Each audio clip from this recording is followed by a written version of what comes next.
All right, let's blast it. Let's blast it. Oh my God, I will not be playing Expedition 33. Do you just ask that question? Do you ask that question specifically because you know you're going to get this kind of response that is exactly like the TikTok clip? Is that what it is? I'm not playing Expedition 33 or whatever it's called. Okay, I heard it's a fantastic game. It's great. It's wonderful. Have fun playing it. But, you know, this is not... Oh, what the hell is this? Thomas Sankara fan? Oh, I saw this one too.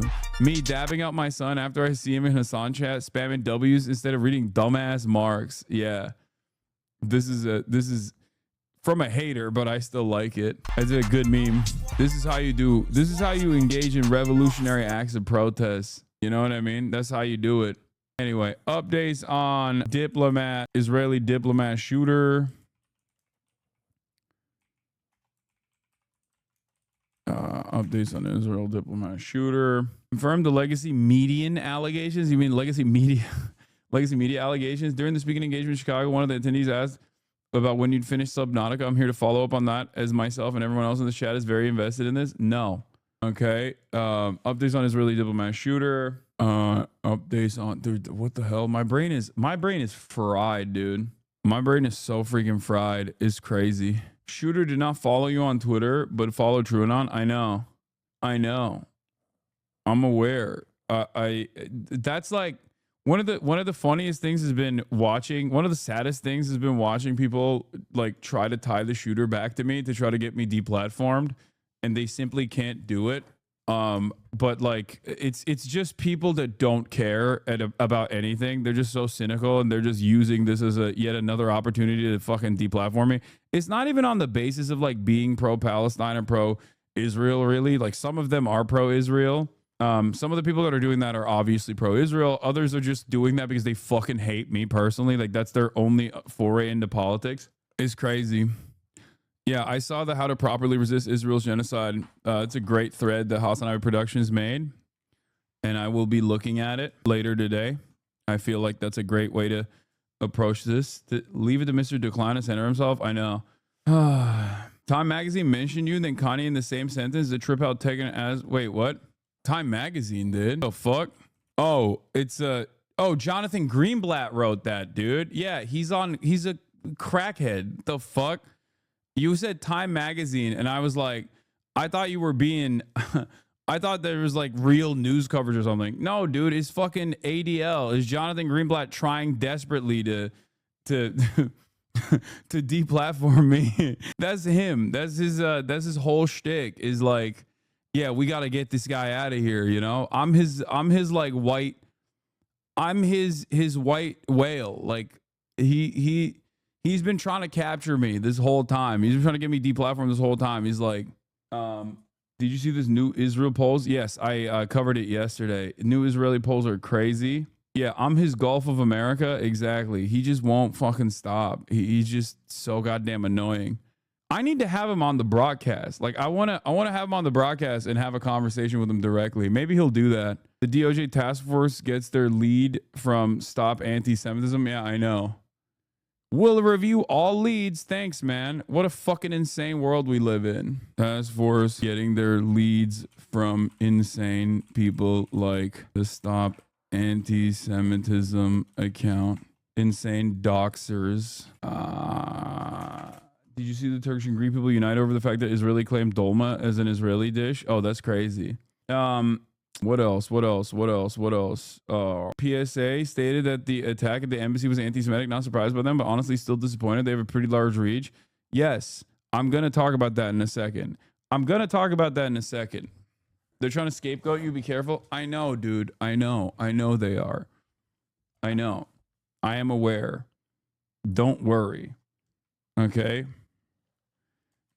Trump goes after Harvard foreign students, but judge blocks his insane attempt. And more news get in now. Israel really is so repulsive that it unites historic enemies all the time. Okay. Yeah, the new AI videos are insane as well. I know. I will cover it. I've seen it.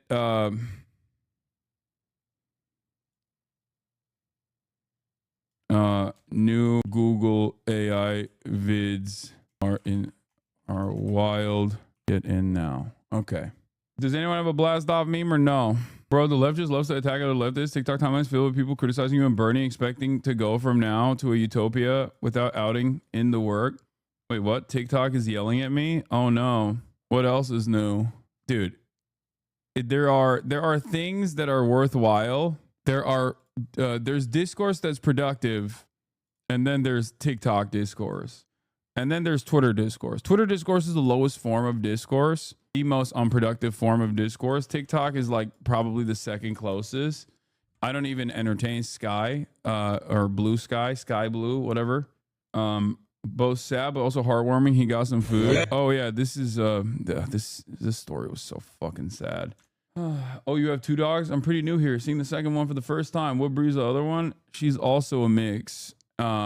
She's also a mutt. And this is my brother's dog, Fiona. Fifito. She knows we're talking about her. It's Fifi. Anyway, here it is. The blast off meme. Let the people know. Let the people know that University of California gave Princess Kaya Piker the degree of Doctor of Philosophy for not pooping in the house. From Berkeley. She has a PhD in not pooping in the house. She's sleeping. She doesn't even care about the haters. She doesn't even care about the haters thinking that she poops in the house. The goodest of all girls. Fiona also has a PhD in that, except she did poop in the house the other day because she had diarrhea, and she's an old lady, and sometimes she can't hold it. Are you going to ball at DreamCon? I'm going to ball my freaking face off, dude. I'm going to ball my freaking face off. Literally, though, you have to be careful who you verbally align with, even if it's a joke. Like, obviously, people will tie you to anything, and radicals will find ways to link. Ay,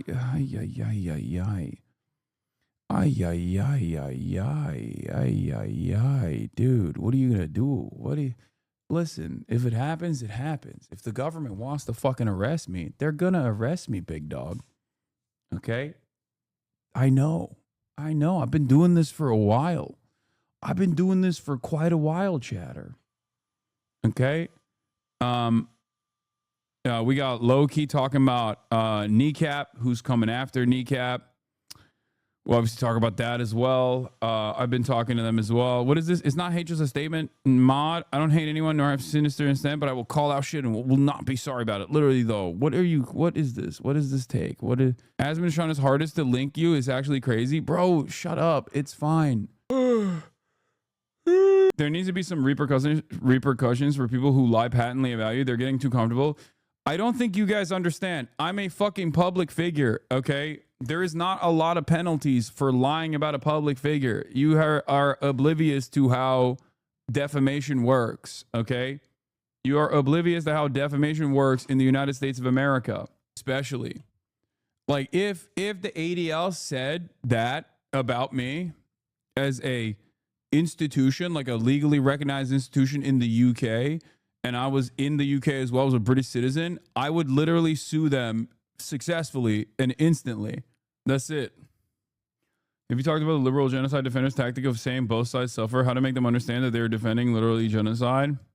I mean, is there a both sides in the Holocaust? Did they talk about how both sides suffered in the Holocaust? If no, then they should be able to understand how there are no both sides on this this new iteration of the Holocaust as well. It's basically inevitable at this point, or Trump or JD will directly mention Hassan at this point. Chad just need to chill and see what happens next, but that will be an interesting day indeed. Yeah. I don't know why all of my 30,000 producers in the chat are just like losing their minds about what I should be doing. It's like, I know. I'm not oblivious to everything that's going on. Trust me. Anyway, can we revisit timing people out for being annoying? Yes. Where are those pants from? They're Carhartt. Seems like mainstream media has become a bolder to lie about you. No, that's not the case. The only person that you're seeing in like mainstream outlets that try to rally around this cause of trying to deplatform me is the likes of Richie Torres or ADL's very own Jonathan Greenblatt. The problem, however, is that ADL's very own Jonathan Greenblatt has lost his institutional prominence, partially because he gave the game away about how much he actually cares, almost singularly focused on defending Israel. So when that happens, like, most normal people, like, they'll give you a little bit of daylight. They'll allow you to speak. They'll allow you to talk about stuff on mainstream outlets and whatnot, but ultimately it doesn't go anywhere. I think one of the worst things Jonathan Greenblatt did for his own cause, if his goal is to like maintain his position as like someone who cares about anti-Semitism, so that he can, make a more convincing argument that like all of Israel's enemies are anti-Semites themselves, he probably should not have been so worried about Elon Musk coming after him. But he very clearly is a agent of the regime, right? He's an agent of conservatism. Once he just like there were a bunch of different moments where people were like, what the fuck are you doing? Why are you defending Elon Musk? Like, what's wrong with you? Because they did that. He did that the first time when Elon Musk was like, I gotta fix my hair. It's fucking awful. The very first time Elon Musk was like, yeah, Jews are doing the great replacement by importing the third world into this country. Like, and he defended Elon after that. That was a big deal for obviously a lot of people who care about anti-Semitism. They were like, what the fuck are you doing? ADL flagged this guy for saying anti-Zionism is anti-Semitic. Dude, stop. I know it's your link. Okay, stop. I'm specifically not watching it now because you keep linking it over and over again. Stop trying to self-promo in the chat. It's okay. Combating anti-Semitism isn't as important to the ADL if it's not also anti-Israel. If it's just normal anti-Semitism and doesn't mention Israel, is clearly not a priority. No, I'm taking it one step further. I'm saying that the ADL, in order to maintain some semblance of legitimacy, had to, in the past, act like they cared about normal anti-Semitism, like real anti-Semitism that exists. But that only served the actual purpose of the ADL, which was to attack Israel's enemies. But they have lost that institutional positioning because they gave the game away post October 7, when they just like completely stopped covering like actual anti-Semitism and hyper focused on talking about how like, Jews who wear keffiyehs on college campuses are actually the biggest threat to America and also the biggest threat as far as like anti-Semitism goes. So that, yeah, for the average person, like once you start doing that, especially in America, like Americans are not very intelligent people, right? Like they're very black and white in their understanding of the world. Americans don't have the nuance to think like a guy like Stephen Miller could potentially be a fucking straightforward neo-Nazi because they're like, isn't he Jewish? I don't understand, right? So because of that, once like Jonathan Greenblatt comes after like anti-Zionist Jews, for example, most Americans will go, the fuck? Yeah, I don't think this is the case. One of the greatest examples of the ADL not giving a shit about anti-Semitism is the fact that they constantly run cover for Elon Musk because Elon Musk is pro-Israel, and Elon Musk is also probably one of the largest forces of growing Nazism in this country. Like with what he did on Twitter, he has normalized neo-Nazi discourse in a way that I don't even know if we are truly capable of understanding. Like he has opened the floodgates of this shit, right? He has opened the goddamn floodgates of Nazi sentiment. And it's crazy. What is this? E.L. Jacoby breaking. Hassan Piker hailed by the New York Times, the future of progressive, and tells his audience that the DC attack might have been a false flag. That immediately says the guy was genuine with his actions. This is a glorification of terrorism. Wait, what? I literally said it's not a false flag. Why did these guys lie about the most basic shit? Let's see what they clipped. Because the funniest is when they actually don't clip it out of context, but just simply say something that I'm not saying in the clip. Let's see. But like I'm not Mr. False Flag at all, but like every single thing that he did in the aftermath of the shooting is so fucking crazy that it's like you could not have fucking designed a incident like this. You could not have designed a better false flag incident like this. I'm not saying it is a false flag incident at all. I'm not saying that. I think this is just a one dude who is genuine in his actions and maybe, you know, a little bit brain broken. Okay. But like I'm not Mr. False Flag at all, but like every single breaking Hassan Piker hailed by the New York Times in the future. Like, dude, you can't do that. You can't do that. You have to clip it out of context, dumbass. You can't literally clip it in context. What the fuck are you doing? People are so stupid nowadays, too. This is a 36-second clip. Anyone can watch and tell you told multiple lies about it. I don't understand why these guys... I mean, I guess it doesn't matter. Does no one watch the clip? It's fucking 37 seconds long. It doesn't make any sense. It doesn't make any sense. Like, every single thing he claims I said in this fucking clip is just the exact opposite. They have incredibly selective hearing. No, but it's not even selective hearing. It's like, what use is there for language? Like, this is going against the concept of language itself, the concept of communication itself. And it doesn't make any sense. I'm about to clip the last 30 seconds and claim you believe in aliens is forever over for you, Alienabi. But I don't get it. I don't get it because it's like...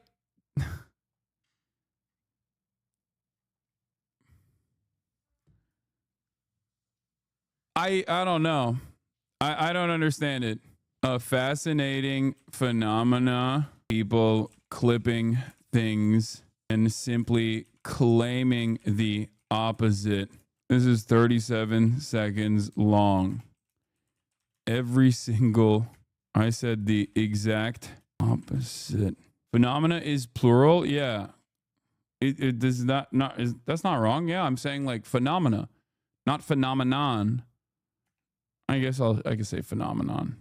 Fascinating phenomenon nowadays is people clipping things and simply claiming the opposite of what I'm saying. This is 37 seconds long. I said the exact opposite of what you claim I'm... Wait, the video was originally posted by Dan and he included the context? That's crazy. No, that's what I mean. It's like, it doesn't matter.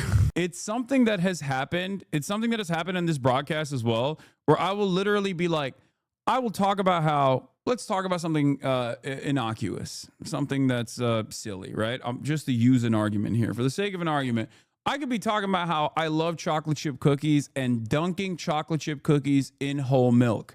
Chatters will come in the process of me talking about how I love dunking chocolate chip cookies in whole milk and consuming it that way, and be like, I hate that you fucking despise people who eat chocolate chip cookies. You say you want to kill people who eat chocolate chip cookies. It's very clear. You also specifically hate milk, especially whole milk. And it's like, what is the purpose of me doing anything if you are just... Like, back in the day, people used to at least go, when I say I love chocolate chip cookies and dunking it in whole milk, they would come in and be like, why do you fucking hate skim milk, right? That was the old meta. Something I did not say that they would just create in their own minds. Now, they will just hear me say something and just assume I'm taking the opposite position of what I'm saying.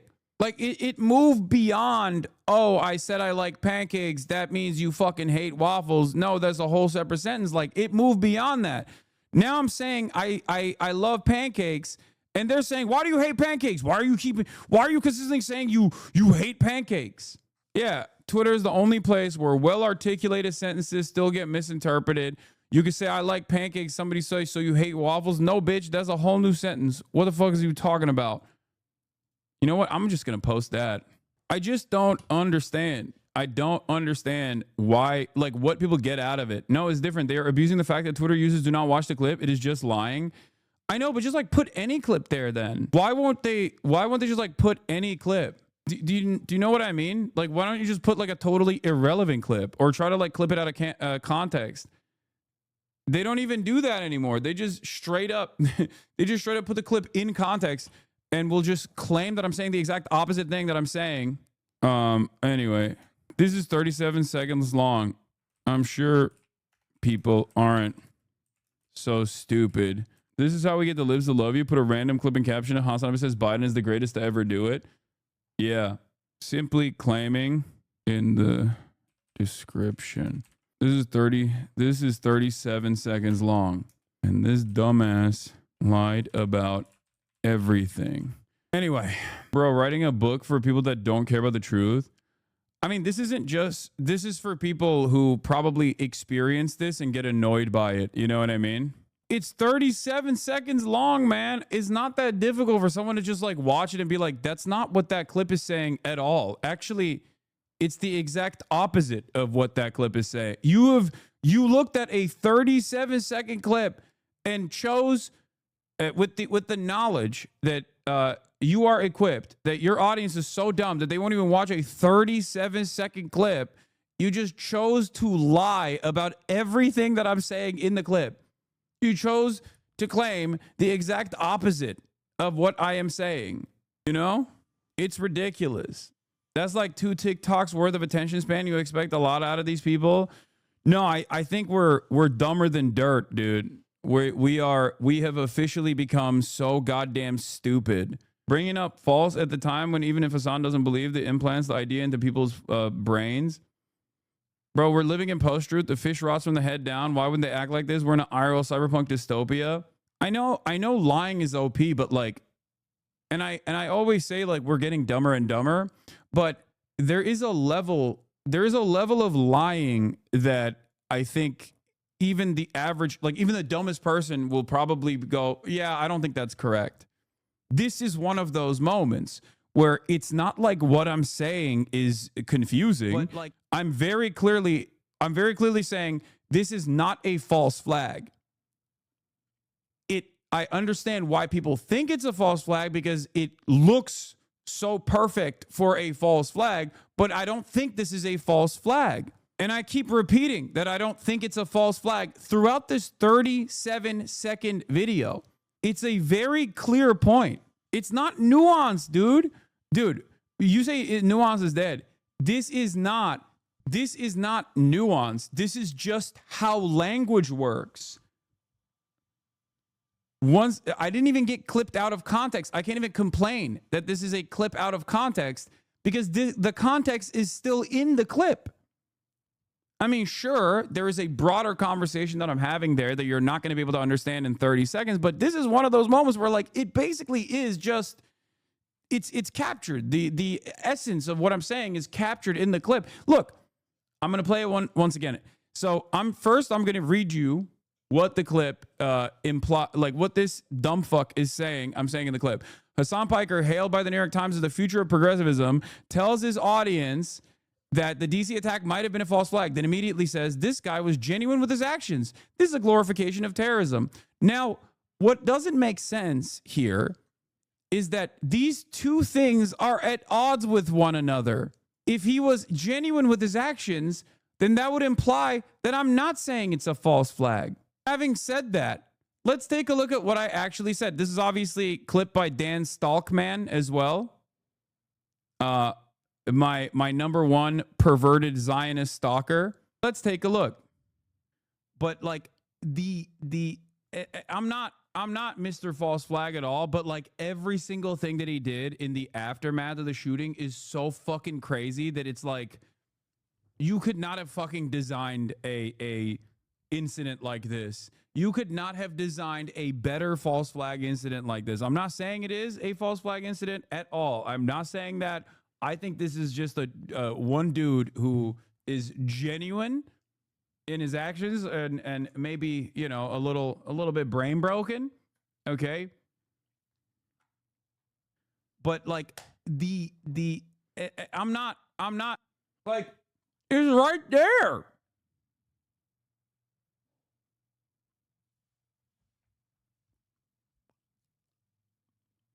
It's right there. Am I crazy? Like, what are we doing?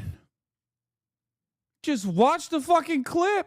Is the assumption nowadays that my expectation is you can't even watch the clip? Like, is that what it is?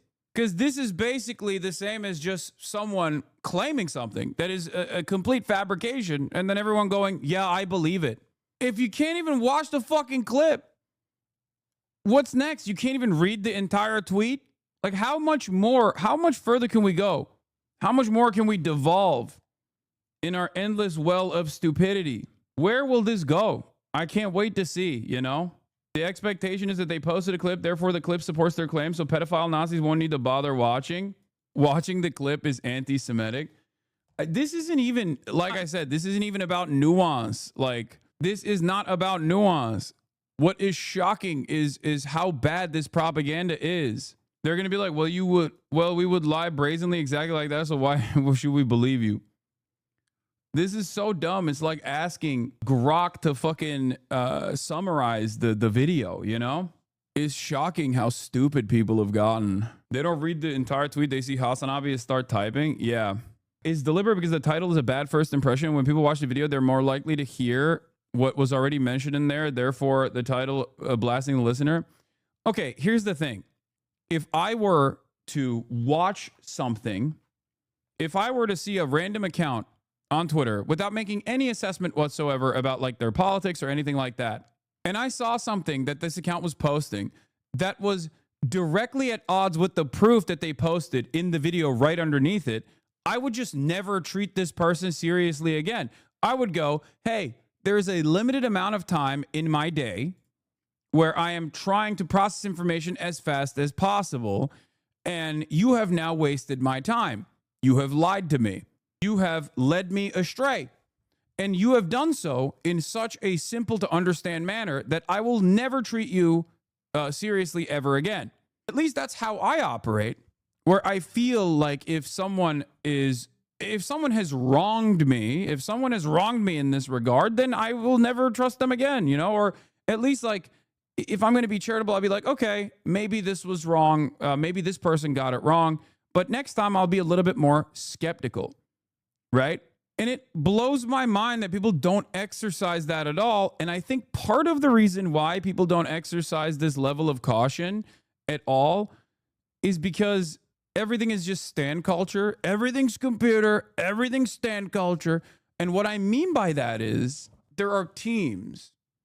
Politics is boring and annoying, and neither party actually represents people's interests. There's no need for advancing a legislative agenda or anything like that. So it's just like my team is better than your team, right? And online, it even goes beyond that. Like the boomers go, I'm team Democrat, I'm team Republican. The Zoomers go, I'm team this content creator and whatever he believes versus that content creator and whatever he believes. This content creator doesn't like that other content creator. So I have decided that that content creator is bad and everything that he believes is bad and wrong. It's just stand culture all the way down. But in that process, I think a lot of people get duped. Something that I've talked about quite frequently was with like sex pestiny, right? Not only is he an immoral person, perhaps possibly engaging in criminal acts, right? But also he's wrong all the time. And I know that he has created this environment where he claims that I'm wrong all the time. But like, if you're getting your information from a guy like that, or if you're getting your information from a guy like Hutch, you are just going to be constantly led astray. And at a certain point, you got to go, why is my expectations designed around what this person is telling me not matching up with the reality in front of me? Why is it that these guys were telling me Joe Biden shouldn't drop out and everyone is actually a radical asshole for claiming Joe Biden should drop out all the way until Joe Biden literally dropped out? Why is it that if I follow these guys, I'm always playing catch up? I'm always wrong. Why is it that there are no penalties for consistently getting things wrong from the audiences that are demanding more and more wrong information, I guess? Like if someone were to claim to be a political commentator and they got something so spectacularly wrong, I would at least try to dig deep and analyze how they got it wrong, right? And if that was consistent, if they were consistently in the wrong, whether it be telling Biden not to drop out and that everyone is delusional for claiming that Biden is actually too old, when obviously the overwhelming majority of Americans were aware of this reality. And then on top of that, they were like, Kamala Harris is running the best campaign possible. She shouldn't say anything about Israel, Palestine. Shut the fuck up. And that also came out to be, that also was a spectacular failure. At a certain point, you have to recognize, like, maybe this guy isn't giving me the best possible opinion. Maybe this guy is leading me astray. Do you want to be wrong all the time? I guess maybe. Maybe people would rather feel a sense of community and a shared wrongness than to be right. I guess that's what it is. What is this? How did stan culture manifest into politics from Mothership 4 years ago? Oh my God, this is incredible. I don't know who believes this stupid shit like this. I truly believe people are just too stupid to understand they're being duped. Yeah, I guess. I still have confidence. Like you in Ukraine, you acknowledge and examine where you were wrong. Yeah. And not only was that's the reason why I brought that up. Like, people always bring up the Ukraine take, right? Like, Russia will never invade Ukraine. First of all, I was very transparent with where, what I was analyzing. I was very transparent of like what I was looking at, right? And how I arrived at this prediction, which was wrong. And I apologized, immediately admitted I was wrong, and moved on. And of course, this was like, what, 4 years ago at this point, which is crazy. But the analysis there was still sound, right? The only part of the analysis there was sound. The part of the problem was the assumption, the principle that I have, that I refuse to entertain the notion of any party involved in any conflict whatsoever, especially someone who is in charge of a state. I just don't go, they're radical, they're insane, they're illogical, right? I think just simply saying, well, this person is crazy and they behave like this, I don't think that that's appropriate when you're doing political commentary. And that was my biggest mistake with Vladimir Putin, was that there were obviously additional motivators for him. I still think he was behaving in a rational manner, even though his actions are obviously wrong, bloodthirsty, and ultimately illogical. Like, there is still, in his own mind, there are still competing interests there that I think, like, someone's calculation can be wrong, but there's still a calculation. And I think I did not factor in competing motivations there for him to like actually do this unjustifiable thing. It's so telling that they have a point to February 2022 take of yours to show how you messed up when the guy's wrong all the time. Exactly. But when this is another thing that I've mentioned though, because like, if you're wrong in the direction of the State Department, no one ever actually punishes you. As a matter of fact, they literally promote you. There is no punishments for being so severely and spectacularly wrong. That's not incorrect though. If someone was being charitable, do you not think they'd accept that? What do you mean? Yeah. It was also weird because people were making it seem like I invaded Ukraine. You know what I mean? There's this like weird stan culture tendency of trying to greatly overemphasize the impact that a content creator has, the content creator that you love or a content creator that you hate. Both parties do this. And that's precisely the reason why you're experiencing or you're watching this unfold right now, where people are trying to actively tie back this guy that shot the Israeli diplomats back to me aggressively, even though there is no like connection. They are actively trying to do so in an effort to try and like create drama and in an effort to try and deplatform me, which is so fucking stupid. It also betrays the seriousness of the conversation that you are choosing to have, right? It betrays the seriousness of the conversation, the severity of the conversation that you're choosing to have. If you're talking about like a massive country invading another country and how fucking violent of an affair that is, your hyper focus on a Twitch streamer's incorrect prediction is so silly, is so idiotic. Anyway, same thing for October 7. Same thing for October 7. These communities basically worked tirelessly around the clock in the immediate aftermath of October 7 to try and find ways to make this about me, to their ultimate, like their highest order of priority was to deplatform me.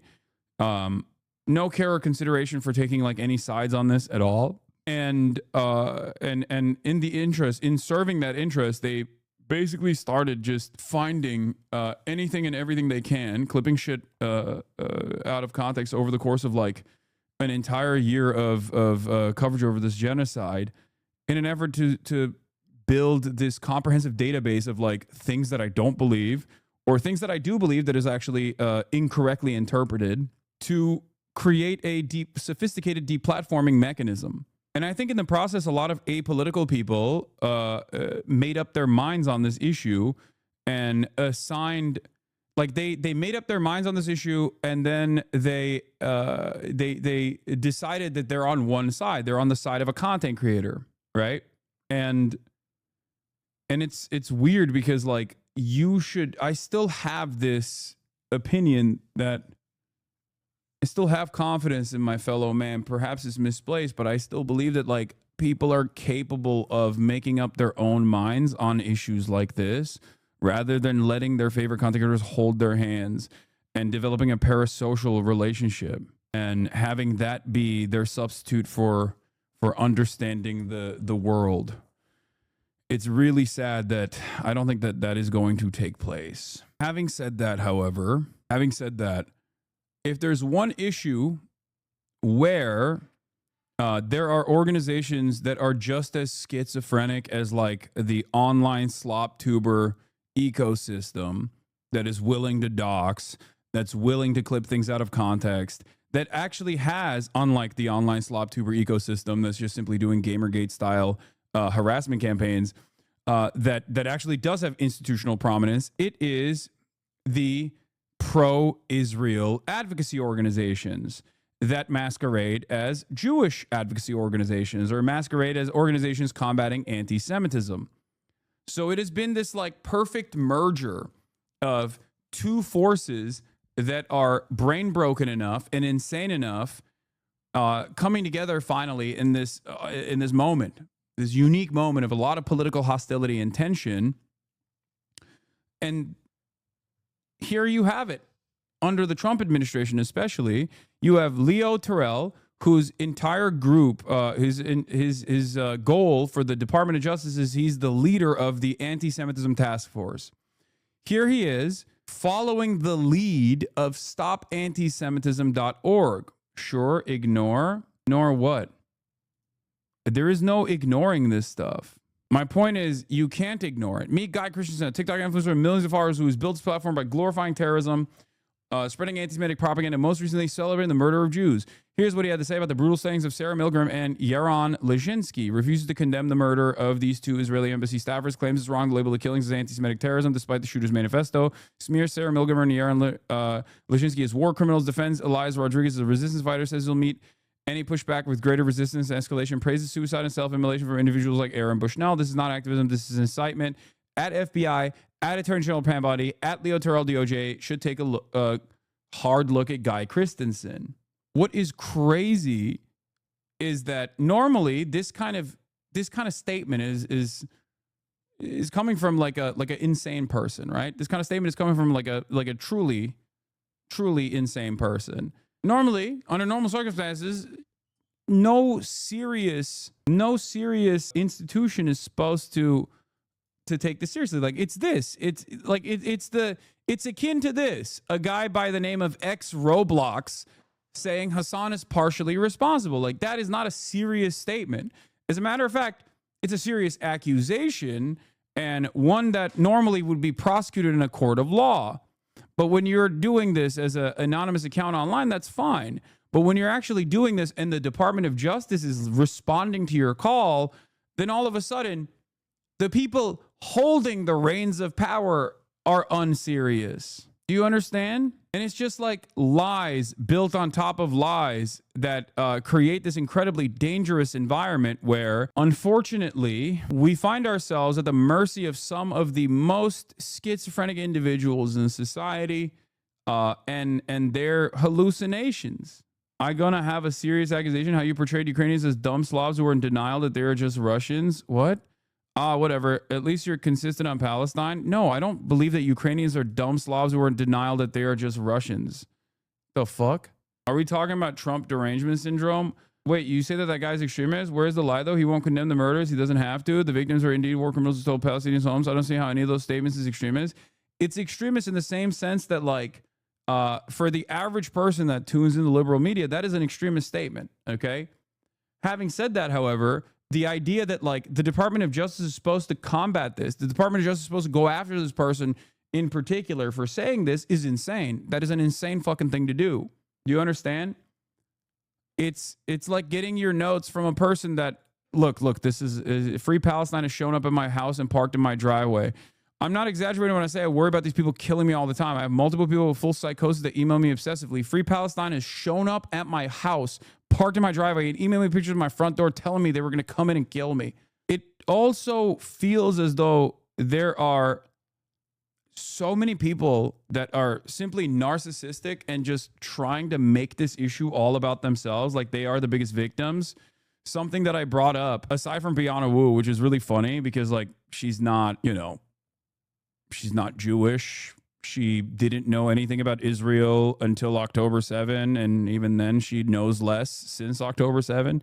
And yet she has become this Hasbara operative, literally went to Israel, and is basically making this entire thing about herself, where she's like, oh, I'm victim to anti-Semitic attacks as well. Like, people are coming after me because they know that I'm like a prominent pro-Israel person. It's like, what the fuck are you saying? Dude, shut up.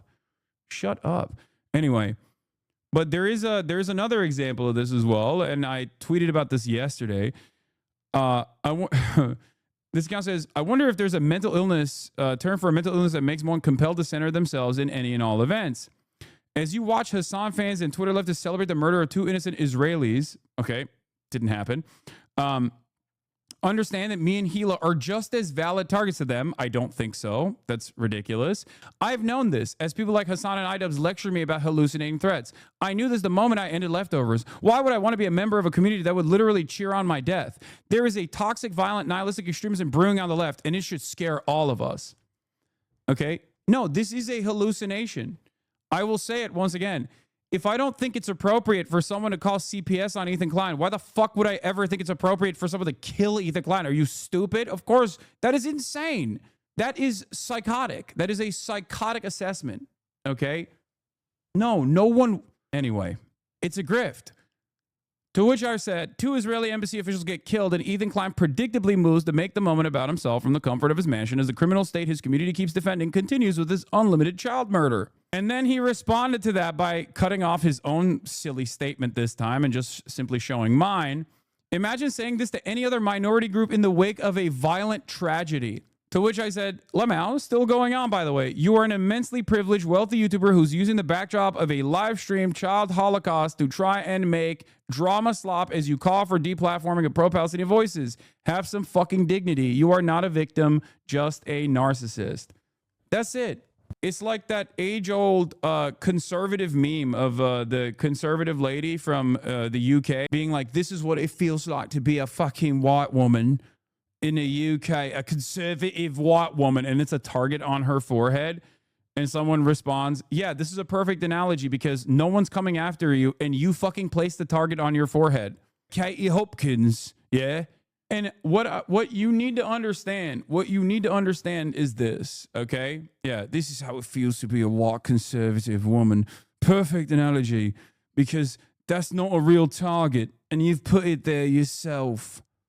Now, the reason why I bring this up is because I need you to understand something.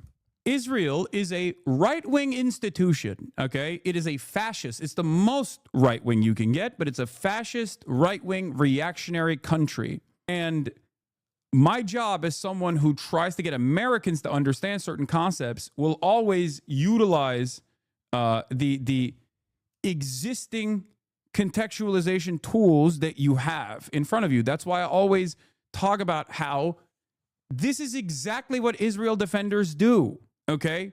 This is exactly what Ethan Klein is doing. That's it.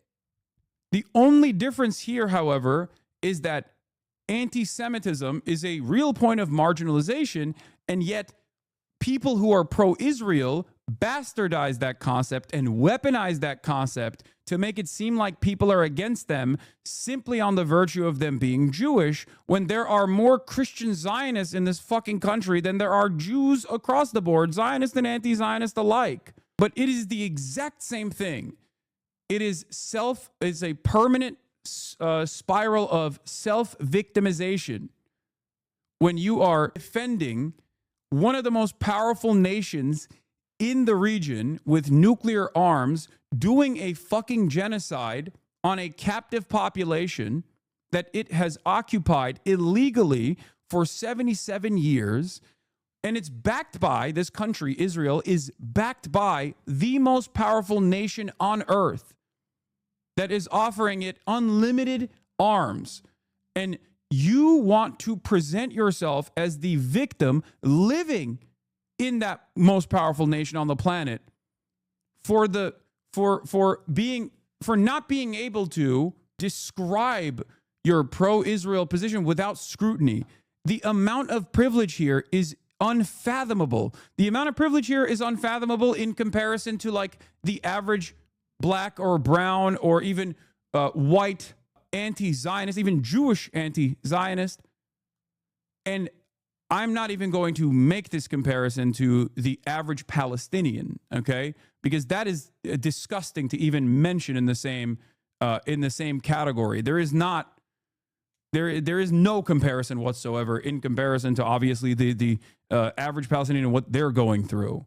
But even in terms of like how you claim to be consistently victimized here, like there are people in the United States of America who are anti-Zionist that are literally getting blackbagged by this administration, and you still run around as a wealthy fucking YouTuber who just wants to make drama content off of all of this stuff, and you can't deal with the heat, but you cannot get out of the kitchen. Must be hard, Hassan, being on everyone's bad side. Are you talking about me, or are you talking about Ethan here, or any number of different fucking stupid slop tubers?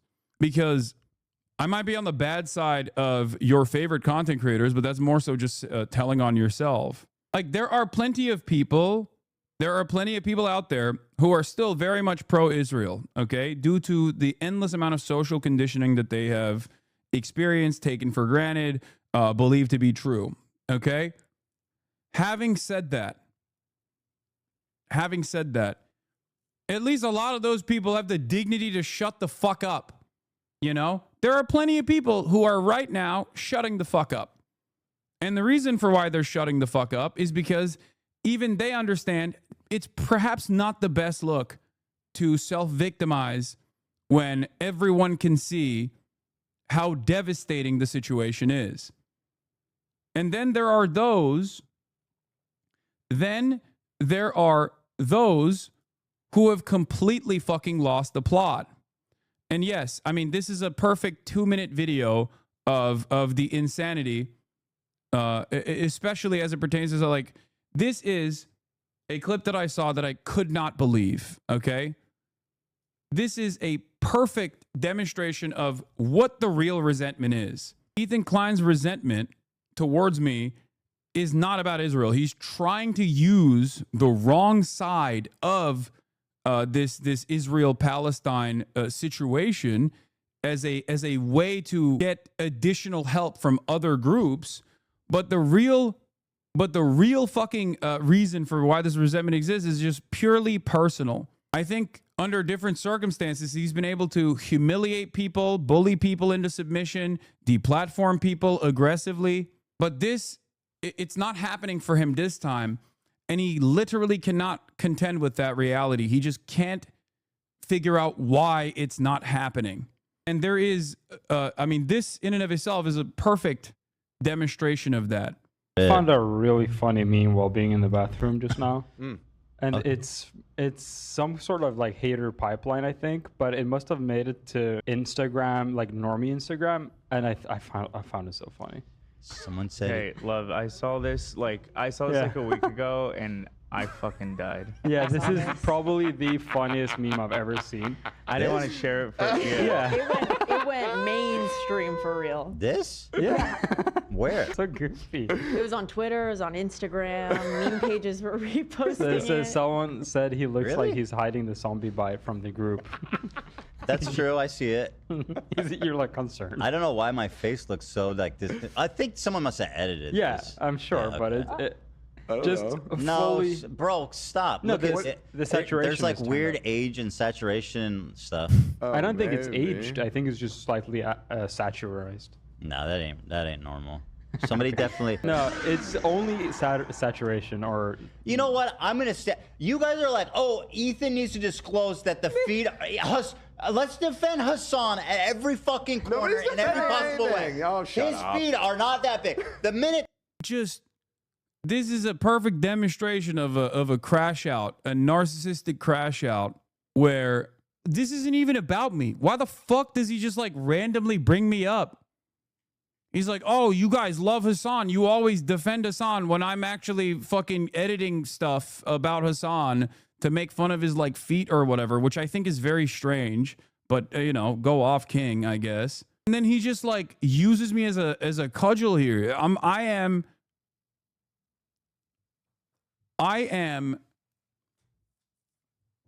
the permanent enemy in his mind. And even Dan is like, dude, Dan literally says right there, dude, shut up. Like, what the fuck? Ethan needs to disclose that the feed. Let's defend Hassan at every fucking corner Nobody's in every defending possible way. anything. Oh, shut His up. feet are not He literally says, oh, shut up. that big. The minute that this meme, everybody's laughing about how terrible I look. It's like, oh, It's not about terror. that's- No, come on, it's- that is not original, bro. You can tell on the edges. It's not. Okay. It's I don't think edited, that's bro. okay. Maybe. You know, okay. let's just. Olivia is like babying him like he's a baby. Like he's a baby who is crying because he spilled his juice. She's like, it's okay. It's a meme. It's okay. Come on, big guy. You are so handsome. Like, what are you doing? What is happening here? This is one of the most insane things I ever saw, dude. What the fuck? Go back earlier. He was saying your name under his breath as others were talking like he was possessed. I mean, one of the funniest aspects of this is that, like, this moment, he looks exactly like the fucking clip. Like, why is he so pissed off? Doing I is don't- proving the point that you would hide the bite from us. So that's- Yeah, I don't think it's that change. Also, you do look great. Like, you have a funny Yeah, you don't face. look like now. that. I don't think you look. Beautiful, No. gorgeous. That's crazy, man. That was crazy. You look beautiful. You look gorgeous. You're such a big, handsome boy. Who's my big, handsome, strong boy? Even. Yeah, I don't you have know. nothing to say You about look this. gorgeous. I don't want to hear it. I want the It also, all of this is like, all this started because like someone made a fucking funny meme. It's like when those guys, there's this one guy who actually unironically is a very talented artist. And he always draws me with a fucking tiny head. And I don't give a shit. You know what I mean? I think it's funny. And he's actually a pretty good artist overall. Like, you'll see screenshots of it in my fucking replies from psychos all the time. Like, I make jokes about this stuff myself. Like, it's obviously a fucking emote in my community since the beginning of my, no, it's not scum art. No. I'm not talking about that. No. There's a hater who like will try to fuck. I don't know if anyone's found the I don't know if anyone has seen them before. He is like it's a new guy. Hiding the zombie bite from the group will make you laugh until no, this is someone said he looks like he's hiding the zombie bite from the group is funnier than anything he's ever said. That's the other side of the story. Like, it's all right to make fun of yourself. Is this the Where one? people Oh basically yeah, this wear is the their guy. This is the bigotry guy. and This is their the stupidity guy. as a badge I don't of- want to like highlight them too much because I don't know what their like politics are. They probably have like horrible politics in general. But yeah, I mean, this guy's like clearly a talented artist. You know what I mean? He is. I saw this and I was like, damn, this guy's actually not a bad artist at all. I suspect that they probably have like dog shit politics, but you know, it's kind of like that one guy. What's his name? The one conservative that actually is like pretty decent cartoonist, but he's like, no, not Meat Canyon Chatters. Stop. And no, not Garrison. No. And then certainly not Stone Toss. Ew. Stone Toss is both a Nazi and a dog shit artist. No. Fuck. What's the guy? The one that was like the one that did that famous comic about Joe Biden turning people white, turning black people white. I think I even follow him. You know what I'm talking about? Like the one where Joe Biden like siphons the blackness of a black woman for not voting for Joe Biden. It's this one. Yes, this guy is a conservative. Okay, this artist is a conservative, and yet he sometimes has some fucking bangers. And I'm not above admitting that. You know what I mean? Like, this is a banger. This is dumb as fuck, and his art style is actually fantastic too. There's no reason not to like to that guy is racist as fuck. No, I know. I'm talking about something that is totally not about politics. Just like this dude. I think this guy is pretty talented. This person who made this video is very talented. Elon is still locked in, replying to my fucking, like, he doesn't agree with me on my worldview, but, you know. Yeah, this is the guy I was thinking about, George Alexopoulos or whatever. Yeah. But if I were to separate the artist from the art, like, or separate the political perspective, the political ideology that they demonstrate in their art all the time, and I just like look at their art style, look at their skills in drawing, like, this is pretty solid. This is very good. Anyway. But yeah, you should be able to laugh at yourself. And yeah, I have a tiny head, you know? You got it. You got me. This is not how to behave, I don't think. I don't think this is how you should behave at all. The truth just like you. So is this like a snark thing, or is this? I don't know. I think it's just a funny. I've never seen this account ever in my life. I could have cropped the name out, but it just came up natural on my Instagram. I've never seen a non-H3 like from us on Instagram ever. And there it is. There it is.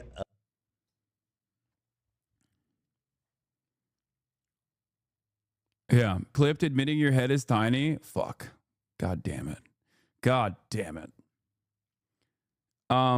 Yeah. Okay. So the reason why I brought that little tangent is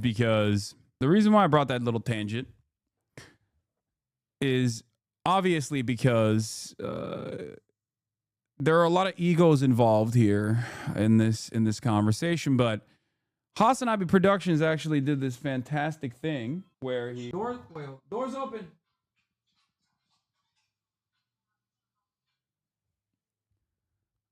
Hasanabi Productions did this fantastic thing where he compiled exactly how to properly resist Israel's genocide, according to Asmongold and Ethan Klein. Now, the reason why I think it's important is because in this day and age, there are many different ways of saying that you're against genocide. But obviously, aside from the everyday existence, the everyday murder of children done by an unaccountable criminal entity such as Israel, in direct cooperation with the most powerful, most unaccountable entity on the planet, the United States of America, a criminal enterprise through and through. Aside from that, there's another thing that we have to pay attention to, which is how to protest. Because obviously, if you think you are protesting against Israel and you're doing it right, you're most likely not doing it right. So let's take a look at how to do this. Okay? Let's take a look at how to do this, because there's got to be a way to do it appropriately. Firstly, stop protesting in the streets. Blocking the roads is an inconvenience for Asmongold, and he doesn't want to be bothered. Okay. I don't really give a fuck about what Palestine's problems are or Israel's problems are, but if somebody is blocking the road, I do care. And I will tell you also that if they are blocking the road and I'm trying to get through the road, I will reflexively be against them. Like, what are you for? Okay, let's vote against. Okay. Well, good thing you don't even have to vote for it. That's just like a permanent state of affairs in America. It doesn't really matter. Okay. Secondly, if you're Jewish and you peacefully protest Israel's genocide, Ethan will call you a token Jew who does not represent the Jewish majority. Well, that's okay. Hold on. That's weird. I am so proud to be marching with so many Jews. Yes, the Jews. The Jews are here. Did we mention that? Give the Jewish guy the mic. Of all ages. Yes. And of course they're Jews there, right? And Jews have are allowed to have different perspectives and stuff, but this man is like the embodiment of a fucking Jewish token. Like, holy fuck. So let's say 10,000 Jews are members of Jewish Voices for Peace, and they tour all around the country, showing up at every like pro-Palestinian protest or whatever the fuck they're doing, and they just they parade them around like, here's one of the good Jews. It's 10,000 people of 6 million in America, and part of the disgusting propaganda that they do is that they pretend, they try to convince everybody that this is this represents the Jewish majority. It will never not be interesting to me that as a Jewish man, Ethan Klein is saying, no, actually, the prominent Jewish activists that are against Israel are actually in the wrong. They do not represent the majority of Jewish opinion. The majority of Jews actually love what Israel is doing. That seems insane. It would be like if I were to, in the wave of Islamophobic sentiment rising during like the peak of ISIS activity in the region, if I were to be like, guys, do not listen to any Muslim that tells you that ISIS doesn't represent their faith. You are Islamophobic if you don't defend ISIS. I, as a Muslim man, am telling you, the overwhelming majority of Muslims love what ISIS is doing, and you have to love it too. Otherwise, you are an Islamophobic person. That's what this is. That is the literal equivalent. He's like, if I were to go after someone who is who's saying that like ISIS has nothing to do with Islam, a Muslim that's saying that and being like, that's a token. He's a liar. Very strange, especially strange because he's pro-Palestine, but that's interesting. All right. But it's not. Anyway, It's whatever. does not represent it. Thirdly, stop protesting on college campuses. It makes Asmongold feel uncomfortable. He also thinks you should be arrested and or deported if you participate. Shit, again? Oh no! Breaking Columbia protesters are once again occupying the Butler Library while chanting from the river to Jesus Christ. Can we just please send in the National Guard and arrest these people? Like, what are we doing? What are they doing? Every single person that did this, I think they should figure out if they were a student. And if they were a student, I think they should get expelled. And if they weren't a student, I think they should get charged for trespassing. That's what you do it. And yeah, exactly. And if, if they weren't a citizen, I think they should get deported. Common sense. I think it should be Kent State 2.0. Those guys were clearly in the wrong. I loved what the National Guard did at Kent State. Based.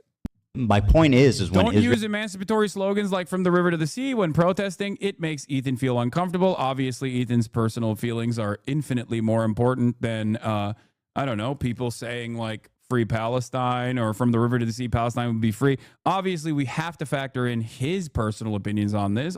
Duh. My point is when Israelis hear "from the ocean to the sea," they hear "from the ocean to the sea." All of Israel. I don't understand. If a movement is for peace between two people and one people is telling you they're not comfortable with the statement, shouldn't we change the statement to something that both... Yeah, all lives matter. Like, Black Lives Matter makes me uncomfortable. I'm a white conservative man, and I think when someone says Black Lives Matter, I instantly assume you want to kill all white people. Therefore, you have to say all lives matter. Actually, you should say white lives matter. Why are Black Lives Matter protesters not saying white lives matter? Anyway, don't bother donating to pro-Palestinian charities. According to Ethan, it's not real activism and has no real impact. Creators for Palestine raised $1.6 million. That's fantastic. Literally negligible. They've received billions of fucking dollars. It's a good thing. Has $1.6 million had an outcome on anything happening in Gaza? Absolutely fucking not. Of course, if you donate to one of these fundraisers, even after you spend the rest of the year trying to deplatform the people that have done these fundraisers, then you're a stalwart ally of the Palestinians, of course. Remember, you're pro-Palestine because you donated to one of these charities and then you wanted to take it down, but Yeah. Like, raise money. That's good. That's the easiest fucking thing you can do is just give money, right? Good. Let's talk about real activism. Let's talk about enacting meaningful change. Total fucking failures. Yeah. Okay. Okay. Do not support any military resistance to Israel's genocide. Asmongold and Ethan will just call you a terrorist supporter. Oh, no. Okay. So even if can we at least contextualize? Can we at least contextualize like why these militancies form in the region? Some fresh criticism for Hassan, who is an outright supporter of terrorism, quite literally. He is a champion for terrorism and a supporter of terrorism. And if you don't believe me, watch the video. Thank you very much.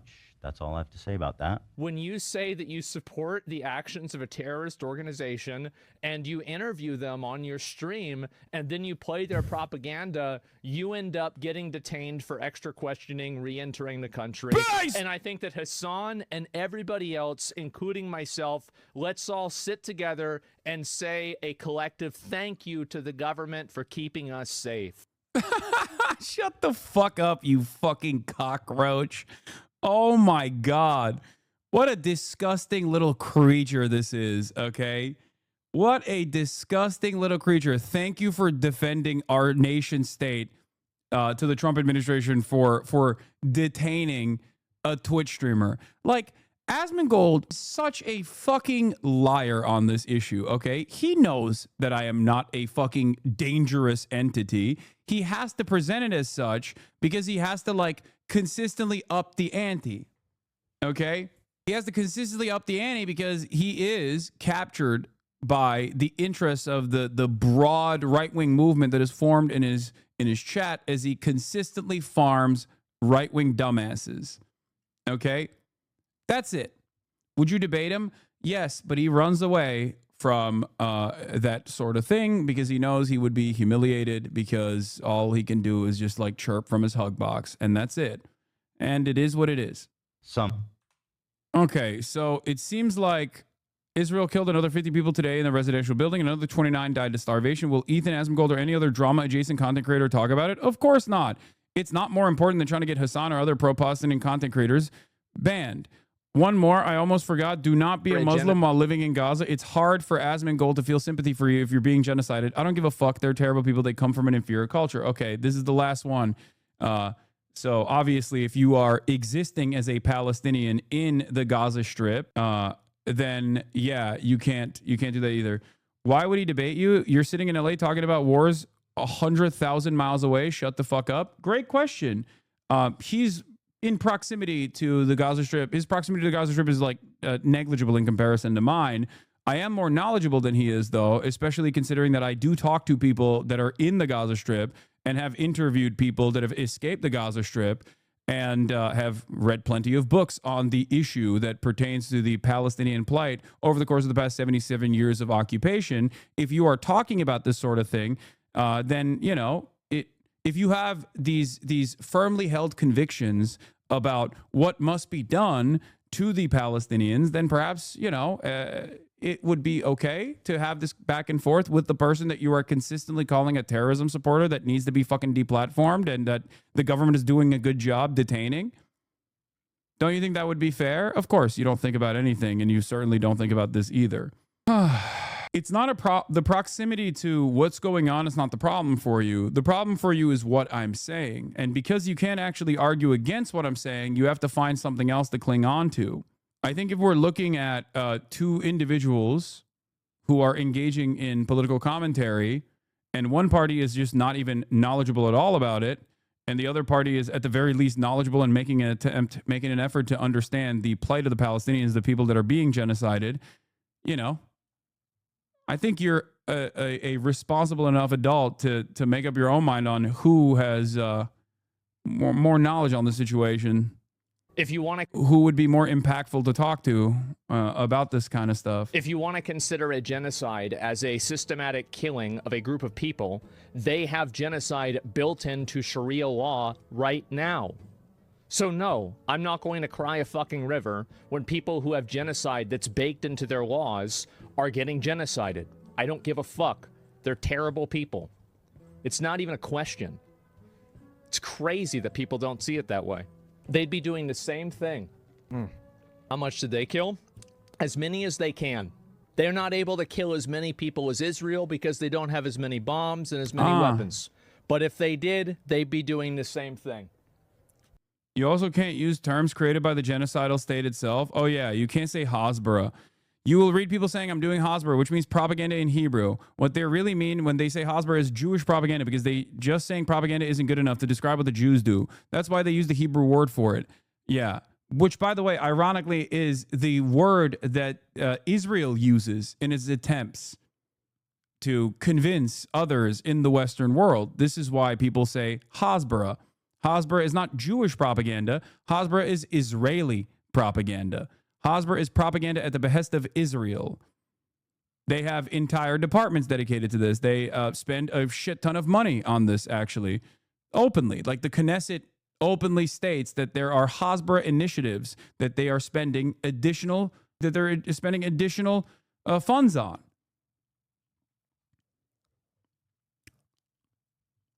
There's a special word for Chinese, Russian, or North Korean propaganda, or is it Jewish propaganda? It's so sneaky and insidious that it must be specifically, specially qualified.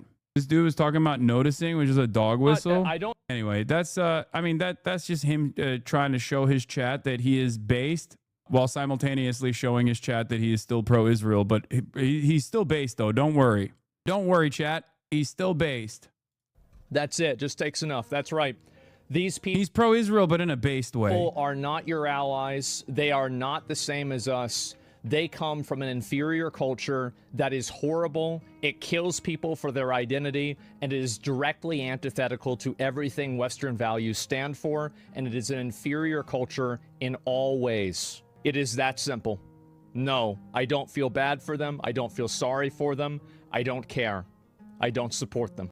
So yeah, why did we do this? Well, we did this to figure out if there's any correct way to protest against Israel that is currently doing a genocide, that is an apartheid state. And the answer is, if you listen to Asmongold and Ethan Klein, then no, there isn't. Here's also another group that has protested against Israel, but in a way that people don't like. It's the Irish band Kneecap. And we're going to watch Double Down News while I go pee really quickly. This is Low Key, who is a British rapper. Talking about how Irish they are being persecuted. Kneecap. Irish rappers Kneecap. Belfast rappers Kneecap. Controversial band Kneecap. What do you make of those comments from Kneecap? Kneecap is pretty disgusting. They should be prosecuted. UK police have charged Liam Hanna, who is a member of the band Kneecap, with a terrorism offence. So while the entire media class is talking about a rap group who make music in a language that they do not understand, I looked at who was behind this campaign against Kneecap. It led me to an organisation by the name of Creative Community for Peace. Creative Community for Peace coordinates directly with the Israeli consulate in Los Angeles. The Israeli Consul General, David Siegel, at the time when it was founded, even went as far as to say the Creative Community for Peace is effective because they work from inside the industry. Creative Community for Peace has a roll call of supporters which spreads all across the music industry and Hollywood. It was founded by Dave Renza, the former head of publishing at Universal Music, simultaneous to him being the husband of the founder of Stand With Us, Esther Renza. Despite the deceptive name, Creative Community for Peace is one legal entity with Stand With Us, the well-known Israel lobby group. Stand With Us has been funded handsomely by the Israeli Prime Minister's office. This campaign to cancel and arrest Kneecap is directed by the Israeli government. Now, the Metropolitan Police's counter-terrorism unit have confirmed today that the Irish band, the rap trio Kneecap, are now officially under investigation. So while the UK police busies itself with pro-Palestinian musicians like Kneecap, there are other people that they should be looking far more closely at. The UK Foreign Office confirmed that prior to October 7th, 2023, at least 80 British citizens were fighting in the Israeli military. Since then, several key Israeli soldiers who hold British citizenship have been identified. Among them, Sam Sank. Sam Sank occupied the role of Master Sergeant within the Israeli military and actually filmed himself participating in the Gaza genocide between December 2023 and January 2024. Welcome to southern Khan Yunis. We're in a house. Look at the lovely Jerusalem decorations on the wall. We're in central Khan Yunis, eastern central Khan Yunis, in a new house. This is going to be our new home for the next few days. But feeling good, you know? Liking the new area. This place stinks. Smell of dead bodies everywhere. This UK citizen even met former British Prime Minister Boris Johnson in occupied Jerusalem. Another UK citizen who should be arrested by the British police is Oren Anish. On tape in Gaza, he boasted and vowed to kill these sons of whores. Shalom. Another UK citizen the police should be looking into is Levi Simon. On his Instagram, he posted videos of himself rummaging through the underwear drawer of Palestinian women in Gaza. So I'm going through these terrorist houses looking for guns and explosives like we found money. And every single house inside of Gaza, this is what I say, every single, unbelievable. 2 or 3 drawers stuffed with the most exotic laundry that you can imagine. Just loads of it. Every single house. Stuffed to the brim, look at that. Unbelievable. Well, I don't even want to imagine what this stuff is, man. Oh, let me smell. These naughty, naughty Gazans. He even uploaded a video to his Instagram of himself inside a school in Gaza. In Gaza, waving an Israeli flag in one of those schools where they teach terrorism, so we decided to teach something about Israel. We're here to stay. We're not going anywhere. We're not going to take your terror. And we're going to start teaching Hebrew in this school soon. Another UK citizen that the police should look into is Daniel Menza. A video was uploaded on TikTok of Menza in which he boasted of his time in the Golani Brigade. Referencing himself and others in the Golani Brigade, he said, "We are the strongest." First is probably planted, but second, who gives a fuck? It makes him look so bad. Who's this for? What do you mean? The reason why these guys filmed themselves doing this kind of shit is 1, because they're fucking depraved. 2, this type of depraved propaganda actually is for an audience that does not view Palestinians as humans. I don't know why you said it's planted, by the way. What the fuck are you talking about? Planted what? Underwear? You think Palestinians are incapable of wearing underwear? What's wrong with your brain? This is for the Israelis. Israelis love this shit. They love this shit. We covered it yesterday. I showed you the Pennsylvania State University, Penn State University's new poll that came out on the Jewish demographics of Israel and their opinions on what must be done in Gaza. And 85% of Israeli Jews said that they wanted the Trump administration's Trump plan of permanent ethnic cleansing in the Strip to take place. Or 82%. I thought it was 85%. My bad. 82%. I apologize. It's completely insane. So yeah, a society that is that depraved at this point, a society that is that fucking fascist at this point, they love this shit. They think it's awesome. They get off on the dehumanization. They get off on the ritualistic humiliation. We are Golanics. We are the craziest. The same Golani Brigade, which later, in March 2025, carried out the massacre of 15 paramedics. The poll wasn't Penn State. There was a correction in the comments of the tweet. Where was the poll from? I mean, the poll was conducted in Israel, by the way, in collaboration with an Israeli group. In Rafah. Was Daniel there? Why isn't the UK government seeking the arrest of Daniel Menza? Another individual that should be arrested by the British government is... The walls are closing in. You're done. Sick fuck. No need to ban if you see this. I already unfollowed. Sick fuck. Piece of shit human. What? I'm the sick fuck piece of shit human for showing you the depravity of what Israel is doing. If you look at the situation that's right in front of you with your own eyes and hear with your own ears, and you go, the guy who's against what this is actually the depraved person, you might be the depraved person by the metrics of depravity that normal people look at. Is Rabbi Zachariah Deutsch. He was a chaplain at Leeds University. Video emerged of him dancing. Oh, the poll was conducted by Geocartography, which is a blue chip Israeli polling firm, Geocartography, which among other things conducts the annual survey of Israeli Jewish opinion for the American Jewish Committee, and whose polls, for example, on Israeli elections are featured in mainstream Israeli and Western media notes. So obviously a reputable poster. I got confused because the Haaretz article was in Hebrew and the Google translated version referenced an Israeli. That chatter is a reply guide to the worst people on Twitter. There's people on Twitter saying the FBI is raiding the Discord server, so all these brain dead motherfuckers are coming in here. Wait, what? Raiding the Discord server for what?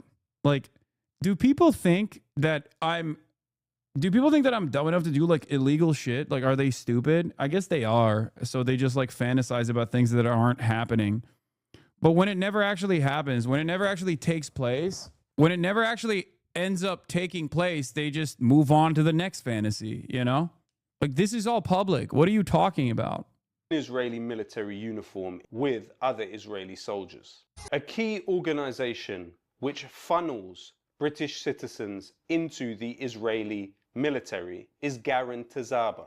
This organization has its offices in Finchley. So while an organization like Garan Tazaber is able to operate freely on UK soil, directing young people towards the genocidal Israeli army, there are also several charities who are materially supporting Israeli soldiers and operate out of this country. Why aren't the UK police looking into the UK Friends of the Association for the Well-Being of Israeli Soldiers? Among the trustees of this organization, which materially supports the Israeli occupation forces, is Richard Kemp, formerly head of UK forces in Iraq and Afghanistan. Another trustee of this organization is Ziv Remez, who was previously exposed as having involvement in offshore tax havens by the Panama Papers. The UK Friends of the Association for the Well-Being of Israel's Soldiers actually built a swimming pool for Israeli soldiers in the occupied Naqab Desert. That is less than an hour away from the Sidi Tayman Israeli prison camp, where Palestinians have been found to have been raped and tortured to death by Israeli occupation. On camera, that was some of the footage. Like, it's not even hidden. It is in broad daylight, on camera, 100%. Occupation forces. Another material supporter of the Israeli occupation forces, which operates from this country, is Technion UK. In fact, when Douglas Murray wanted to raise money for the Israeli army in a failed attempt at an event in London, it was as a fundraiser for the Technion UK organization. This group helps to mobilize British citizens towards the war against Palestine and the wider region, and train them in a myriad of ways, including intelligence gathering. Another organization operating from British soil to support the Israeli occupation forces is ORT. This group trains Israelis in arms companies in this country and has its headquarters in London. Only until recently, those headquarters were in the same building and address as the Community Security Trust, the organization which was taken as an authority on anti-Semitism, when in actuality it has been revealed by Anthony Learman and others that this organization has its employees trained by Israel's external intelligence service, Mossad. Yeah, so much of the Jewish advocacy groups that masquerade as Jewish advocacy groups that claim to care about combating anti-Semitism, so much of that is directly grant funded by the Israeli Knesset. It is one of the most insane things. Like, this is a very sophisticated influence peddling operation, and they have actually successfully been able to change laws It's in broad daylight. It's not like this is hidden. This is not a hidden thing. It's hand in glove. It is completely, one, it's also partially funded by the United States of America, but also on top of that, it's like if you're confused, as Asmongold was when I first described to him the situation, because he claimed to be fucking free speech back then, where I told him about how, like, in 36 states in the United States of America, it is literally illegal to protest against Israel. He was shocked when he found out about this. Like, that kind of stuff happens in broad daylight. It's not like hidden. This kind of stuff is also in broad daylight. It's not hidden. Hassan discovers lobbying. Oh, dude, that's really interesting. Yeah, I know it's called lobbying, except there is no other comparison. No other country gets to do this. I don't know if you know that, because if other countries were trying to do this, they would get shut out. One, they would have to register as a foreign agent, first and foremost. Israel doesn't, because they use American Jewish allies and American Christian allies, like Kufi, for example, Christian Zionists, to basically claim that this is actually just like homegrown lobbying. It has nothing to do with the foreign nation. I'm not discovering lobbying, but there is no equivalent. There's no equivalent on the planet in the United States of America where a foreign country can say protesting us is illegal, and then 36 states write legislation and pass legislation to make it illegal, where you have to sign a loyalty pledge to Israel to become a fucking public school teacher. You have to do that in the state of Texas. You think that's normal? That's not normal lobbying at all. Can you imagine this for any other country?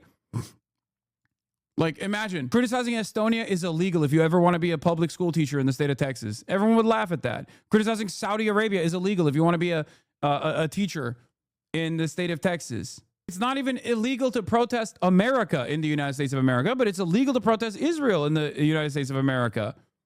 How is that even allowed? How is that even possible? Another key group that supports Israeli soldiers in this country is the British Friends of Israel War Disabled. This charity focuses on bringing Israeli soldiers into Britain and claims that it has brought over 5,000 into this country. Another key UK charity supporting the Israeli military is Beit Halochem, which translates to the House of the Warrior. In one night alone, this organization raised £2 million in London to support Israeli soldiers. Another supposed charity operating in this country is UK Diplomat. It works to facilitate the funding of military gear for Israeli occupation forces. Through UK Diplomat, an organization by the name of One People, which was set up on October 7th, 2023, is able to equip the Israeli military with tactical glasses, tactical gloves, knee pads, bulletproof vests, and helmets. So we're here on behalf of One People. We're with Rabbi Elitov's son, Rabbi Elitov from Manchester. Here he is, Yosef Elitov. Thank you very much, guys. Thank you very much. So one People managed to get... Like, imagine being able to do this. You can only do this for the party doing the genocide. You can't do this for the party resisting against that genocide. Okay? This is material support to terrorism. This is material support being offered directly by British nationals to an entity that is doing war crimes, an entity that is doing terrorism. Okay? 33 vests for all of these brave guys. All these brave guys who are on the front down here near the Gaza border. One People's website clearly states that UK Diplomat is a partner through which people can donate to it. Why is it that charities who are materially aiding the genocide of people in Gaza are not being investigated thoroughly and arrests are not taking place? Israel has, for its Prime Minister, arrest warrants issued by the International Criminal Court for the crime of genocide in Gaza. Why is the UK government harassing musicians, activists, tweeters, and Holocaust survivors rather than going after the real criminals? The same individuals that fund these organizations I have just listed are funding government ministers. Rachel Reeves is currently Chancellor of the Exchequer in this country, one of the most important positions in government. Before arriving at her role, she was given £175,000 by Israel lobbyist Victor Blank. Victor Blank financed 3 organizations that directly fund the Israeli army from British soil. Those organizations are Beit Halochin, ORT, and Technion UK. What other relationships exist between those that fund these organizations directly invested in genocide in Palestine and British government ministers? All of these organizations operate as charities in the UK. Since when did support... An American example of this is Beitar, which was designed around Jabotinsky, who was a literal fucking terrorist and a Jewish supremacist who openly fantasized about Israel being a colonial power, one of the fathers of Zionism. And Beitar operates openly in the United States of America. One of the groups that is giving the foreign student lists to the Trump administration is Beitar. And that is a 501c3, as in a charity group, like a legal charity organization. And yes, this chatter is correct. This isn't just lobbying. This is way more than lobbying and campaign finance. That's why I say it's a very sophisticated influence peddling operation. It's not just like lobbying or campaign finance. Obviously, there are, like I said, networks of NGOs, networks of advocacy organizations that masquerade as organizations that seemingly care about the interests of like British Jews or in America, American Jews, when in fact, those organizations are not invested in that at all. They are simply invested in defending Israel and trying to make sure that any naysayers get criminally prosecuted. And Kneecap is a great example of this. Kneecap got prosecuted instantly. Like Kneecap was pushed to a counterterrorism lawsuit from the British government, specifically because they went to the United States of America and in one of the largest stages that they were in front of said, "Fuck Israel, free Palestine." This was the real reason as to why they were trying to look to punish Kneecap. Okay? So then they scoured through thousands of hours of concert footage to find anything they could that they could use the existing laws that were implemented in the UK all the way back in the year 2000, anti-terrorism statutes that exist in the UK because they don't have free speech. And they found a couple different instances that they could actually present to the government as actionable. And the government followed suit. Instead of just saying, this is frivolous, what are you talking about? This is protected under like free expression that artists have. Instead of doing that, they were like, yes, we will. We will do that. We will actually go after Kneecap. Their findings were 3 instances. Two instances. One where there's a concert, they say up Hamas and up Hezbollah. And the other one is where Mohara is allegedly waving a Hezbollah flag. Okay? That's it. That's it. This is enough to criminally prosecute someone for terrorism in the UK.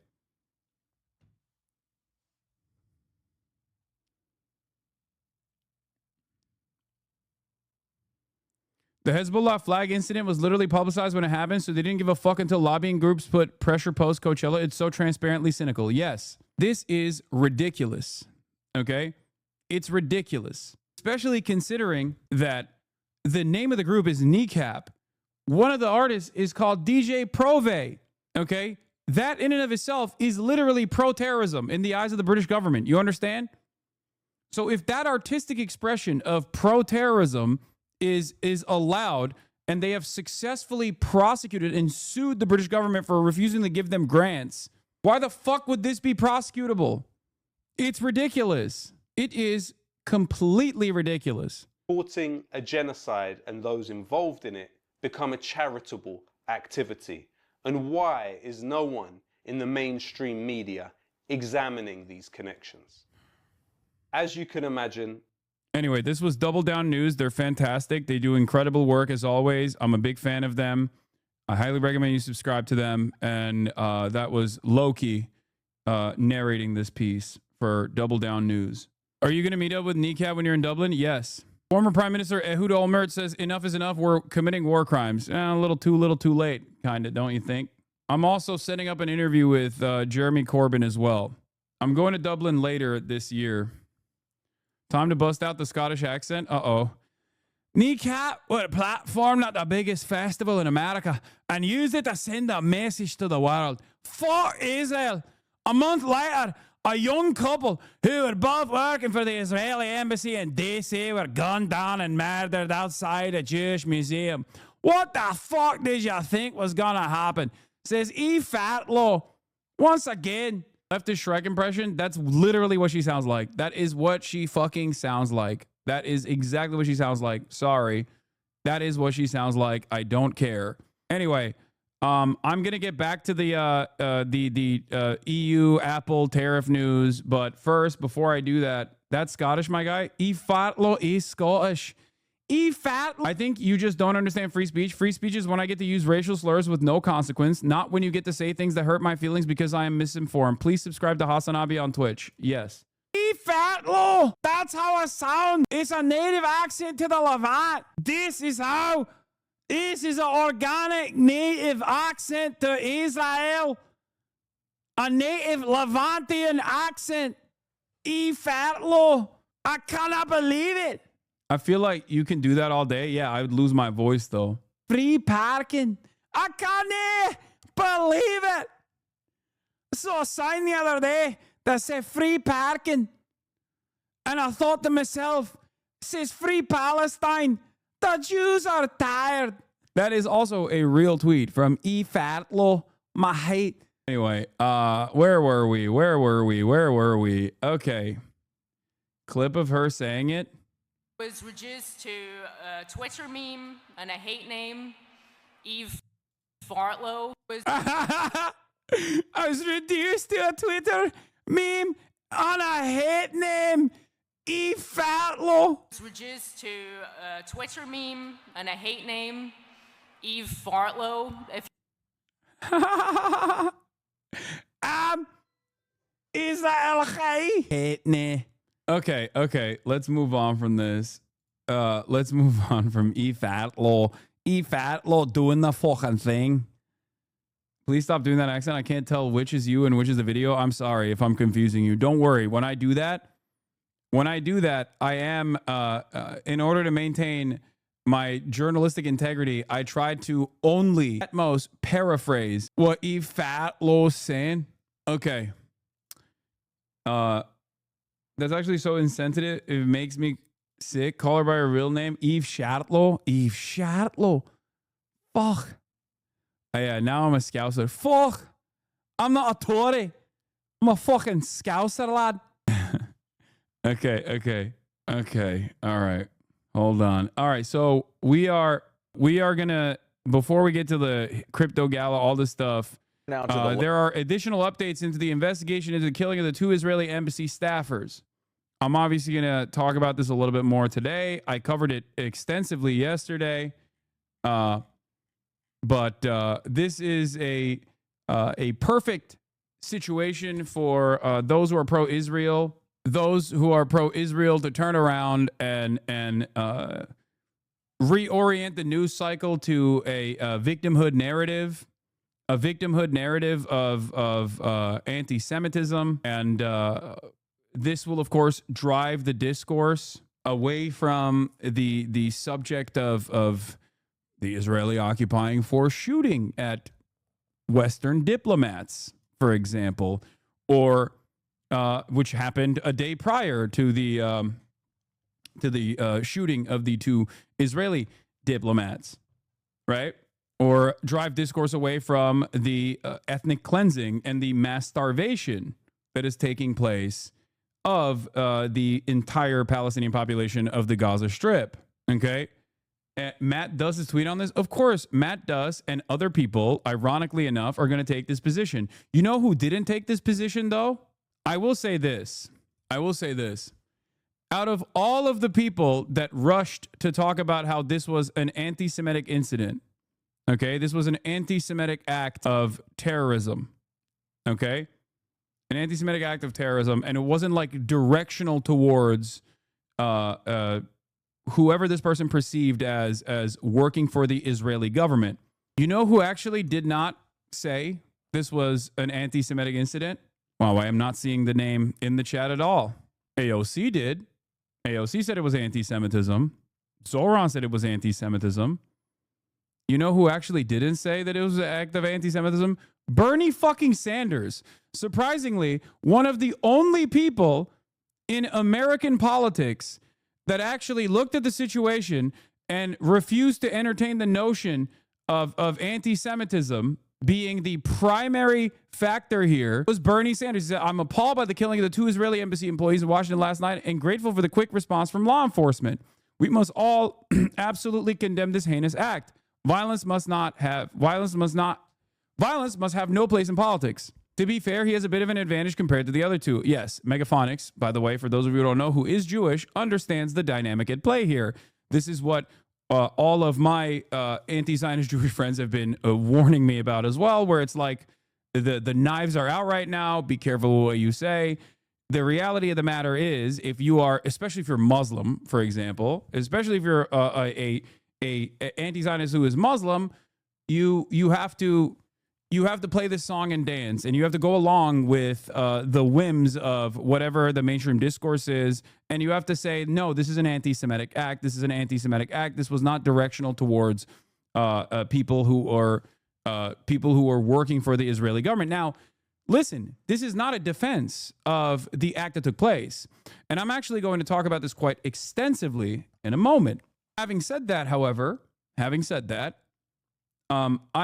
am stupid enough to dive into that part of the discourse and say, yes, this was not an anti-Semitic incident. But the reason why the Zorans of the world and the Ilhan Omars and even Rashida Tlaib, like all these people are saying that it is because they don't want to get fucking destroyed. Because people will cynically weaponize this incident to further clamp down on anti-Zionist protest. Big week for anonymous Twitter accounts with 200 followers. Yes. Now, Hassan, apparently Jake Tapper retweeted that clip of you. Yeah, I know Jake hates me, and he does not forget his grudges. So, Ilan and Rashida didn't say it was anti-Semitic. I thought that they did, but maybe I'm wrong. Not that it matters. So, this is an act of adventurism. It's vigilante justice. Obviously, this kind of decentralized violence is no way to truly find justice, okay? And not only that, but it also obviously creates a hurdle in front of the pro-Palestinian movement. Having said that, however, I will never give oxygen to the idiotic posturing. Yeah, Jake Tapper fucking retweeted Elia Kobe. Come on, Jake. You're supposed to be a fucking journalist, dude. Are you also that stupid? Are you so stupid that you didn't watch the fucking 37-second video? How does he know you? I called him a cunt once, and I don't think ever forgot. Also, I talk shit about him all the time. Anyway, I do not believe that this is a false flag incident. For the record, I will once again reiterate that position that is very clear in the video that Jake Tapper just retweeted, despite the fact that the description says that it's not, says the opposite. So, where was I? Oh, Matt Duss, by the way, takes this position. Matt Duss is Bernie Sanders' former foreign policy advisor, for the record.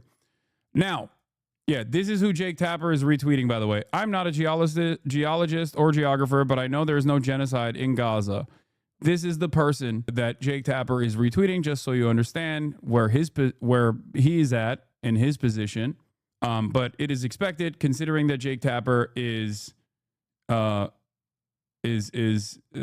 famously antagonistic to any sort of pro-Palestinian voice or any sort of Muslim, really. He is a massive Islamophobic person. Here's another tweet from the person that Jake Tapper just retweeted. Breaking, amid the famine in air quotes in Gaza, a brand new ice cream store has opened. Make it make sense. From Gazawood, the Pilywood saga. This is just Holocaust denial shit, for the record. Anyone that believes in Gaza needs to be put in a conservatorship. I mean, it's just straightforward genocide denial. So, where was I? Why am I talking about all this? Because I want to offer a perspective that others are unfamiliar with, that actually Jeremy Scahill, who directly interviews leadership within Hamas with regular frequency for Drop Site News, shouts out the Drop Site News, actually brought a really good point that sent me down a journey of further investigation. Okay?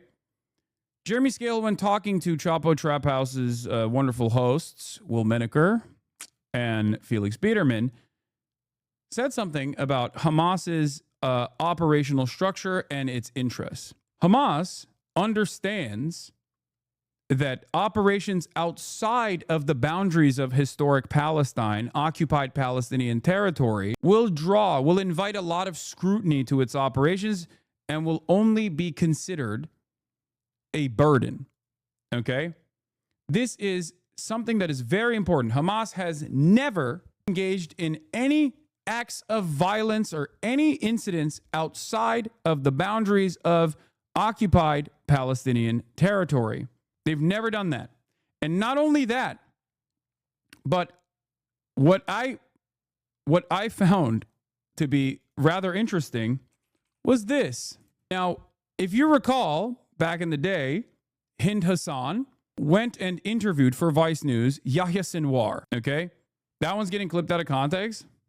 Yes, Hamas has never operated outside of historic Palestine, okay? They've never engaged in any direct action or violence, and they also urge people not to engage in lone wolf attacks at all. Now, people will say, "Oh, well, they encourage lone wolf attacks in the West Bank." Yes, that is occupied Palestinian territory. They did fight ISIS? Nope. They only fought ISIS inside of Gaza. Okay. So you're not wrong. They have fought. I almost said fighted, yes. They have fought against ISIS inside of the Gaza Strip. Hamas has no reason to operate outside of Gaza. They understand that international scrutiny would undermine that cause severely. Yes. But not only that, but as you guys might have known already, if you've watched my commentary on this stuff before, a lot of the people that are both on the militant wing of Hamas, the Al-Qassam brigades, and also on the civil governance side, like Ismail Haniyeh, who was assassinated by Israel, ironically enough, a neutral envoy, a diplomat, assassinated by Israel in Tehran, foreign soil, have time and time again actually released statements about violent acts that have taken place outside of Palestine. One of those incidents is obviously famously Yahya Sinwar talking about the Black Lives Matter protests in the aftermath of the execution of George Floyd. We've covered this before. Another thing that I found, however, that I didn't know was when there was an incredibly violent, horrifying domestic terror incident in the Tree of Life synagogue. Did you guys know that Ismail Haniyeh denounced the Pittsburgh shooting on the 28th of October, 2018? This is from Times of Israel, so it's written in a very negative way.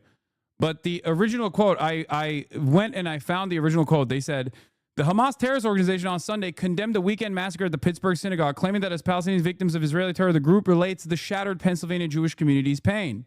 U.S. authorities said that 46-year-old... Wait, holy shit, wait, so October 7 was done within historic Palestine and Gaza? Yes, of course. What do you mean? Israel is a part of... Israel in its entirety is still a part of historic Palestine. It's occupied territory, yes. What? What are you talking about? Anyway, listen.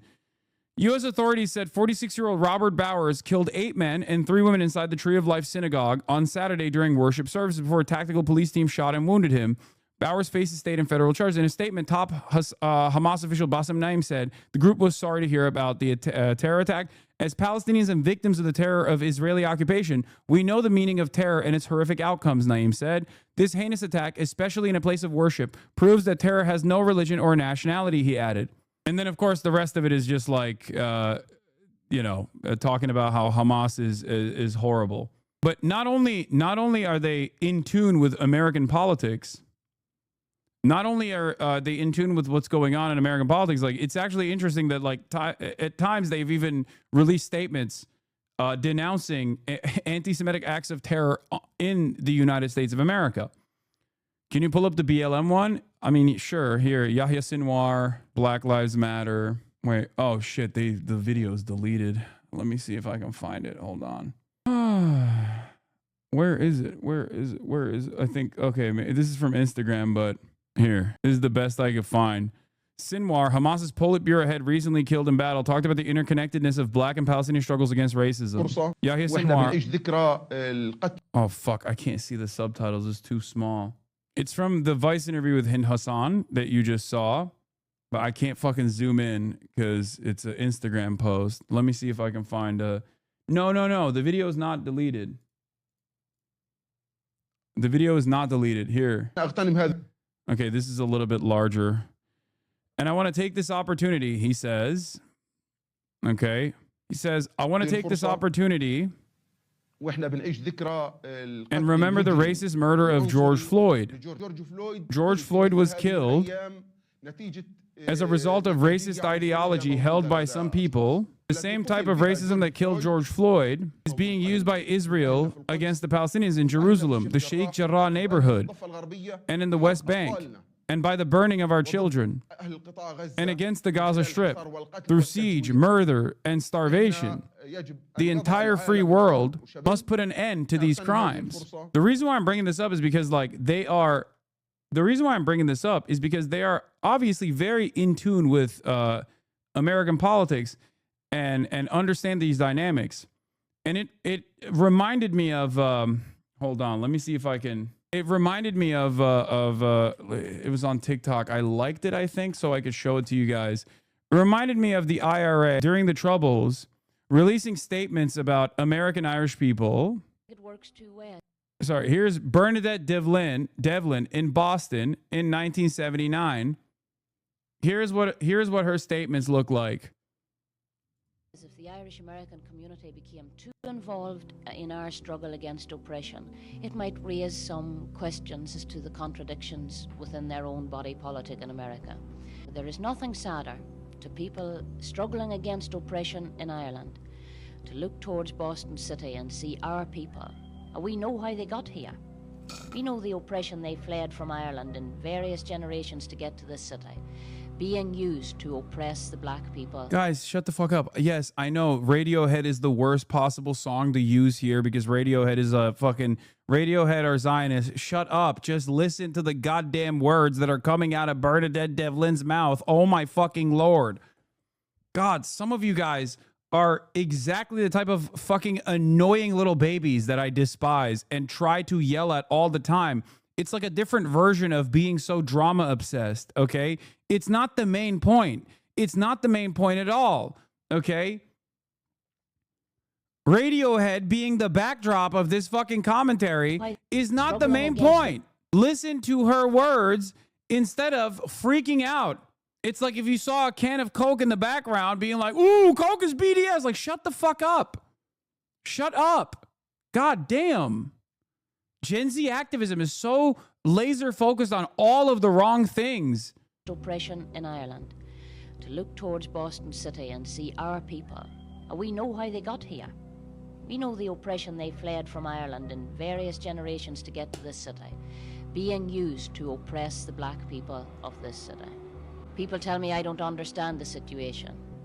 They tell me blacks are lazy, they don't want to work, they want to lower the standard of education. They tell me all the things I was brought up to hear about myself, things Protestant people said about Catholic people in Belfast. I think that's part of it too. I mean, if they really understood what was happening in Ireland, they would get themselves sorted out and stand on the right side here, because we identify very closely in our struggle for equality and our struggle against oppression. In fact, the whole inspiration of our civil rights movement 10 years ago came from the black movement of America. And it looks to us from where we stand at home that our people are being oppressed with the active assistance of our people. We find that very sad. Yeah. This is solidarity of all oppressed peoples all around the planet. Okay? This is something that I've seen with my conversations with Irish people that that get it. Irish people living in Ireland, of course, including the north of Ireland, not Northern Ireland, but the north of Ireland. And they understand that. They understand that these struggles are almost the same. It might take up different forms. The people holding the gun might have different interests, or rather a different look to them. Having said that, the struggle against occupation is always going to look the same. The struggle against white supremacy is always going to look the same. Now, the reason why I'm bringing this up is because there is a part of Jewish history that is often forgotten. Jewish resistance to Nazis and Nazi demonstrations and Nazism in general in the lead up to the final solution. And what I find particularly strange is in the aftermath of the shooting that took place, from the vigilante justice focused person who, by the way, once again, I do not believe vigilante justice is a solution, okay? I don't believe vigilante justice and adventurism is a real solution to ending the genocide in Gaza, okay? To ending Israel's genocide. Having said that, I find it odd that people who have been using this incident in an effort to clamp down on pro-Palestinian speech, to claim things such as "Free Palestine" is the modern day equivalent of Heil Hitler, seemingly forget important aspects of Jewish history and Jewish resistance to Nazi Germany. I am reminded of the story of David Frankfurter. I'm going to give you two people. I'm going to talk about two people. One is David Frankfurter. I'm going to read you a Times article from, I believe, like 1939, if I'm not mistaken. It's from 1936, sorry. This is from Time, February 17th, 1936. The title reads, "Foreign News, Jew Kills Nazi." David Frankfurter, a nervous, hollow-eyed young Jew born in Yugoslavia, took the train from Bern last week to the Swiss winter sports resort of Davos. He did not go there to ski, and though Davos boasts a fine meteorological observatory, he was not interested in the weather. After hanging around town for 3 days, he asked his way to the home of Dr. Wilhelm Gustloff, physicist at the Davos Observatory. Bustling Frau Gustloff ushered him into the study. When the doctor rose to greet him, David Frankfurter whipped out a pistol, sent 5 bullets crashing into his body. Wilhelm Gustloff died instantly. Pushing his way out of the house, David Frankfurter walked quietly across the park and surrendered to the Swiss police. "I did it because he was a Nazi agent who poisoned the atmosphere," explained assassin Frankfurter. "These bullets should have hit Hitler." Oldest in point of service of all Adolf Hitler's foreign organizers were Wilhelm Gustloff, age 41. He was also among the ablest, possibly because he had more than his political beliefs to recommend him to Swiss converts. An able physicist, he went to live in Davos years ago, feeling that the altitude would help him, his weak lungs. Even before his friend Hitler became chancellor, he began organizing Nazi groups in Switzerland. For weeks, Germany has had orders to play down all forms of anti-Semitism in the view of the flood of tourists expected for the Winter Olympics. After the murder of Nazi Gustloff there was no holding the Nazi press, roared Julius Streider's Frankische Tageszeitung. The assassination of Gustloff is another in the long series of Jewish ritual murders which began with the slaughter of the Aryans by Jews thousands of years ago and is now celebrated annually in the Feast of Purim. Germany's minister to Switzerland, Baron Ernst von Weizsäcker, on vacation, hurried to Berlin for a conference, then back to Bern to make loud protests. Swiss Vice President and Foreign Minister Giuseppe Motta had already sent an official letter of regret to Berlin, and the Swiss seemed cool to impassioned demands by Reichsfuhrer Hitler's own news organ for the death sentence for the assassin. Maximum Swiss sentence for political murders is 15 years in jail. The canton for Grisons, where the crime was committed, long ago abolished the death penalty. Still thinking of the Olympic Games, Germany dared take no obvious reprisals, but bitter little propaganda minister Goebbels promptly ordered that all Jewish theatrical meetings, concerts, lectures, etc. in Germany be abolished until further notice. And this is not the only important historical event that took place, okay?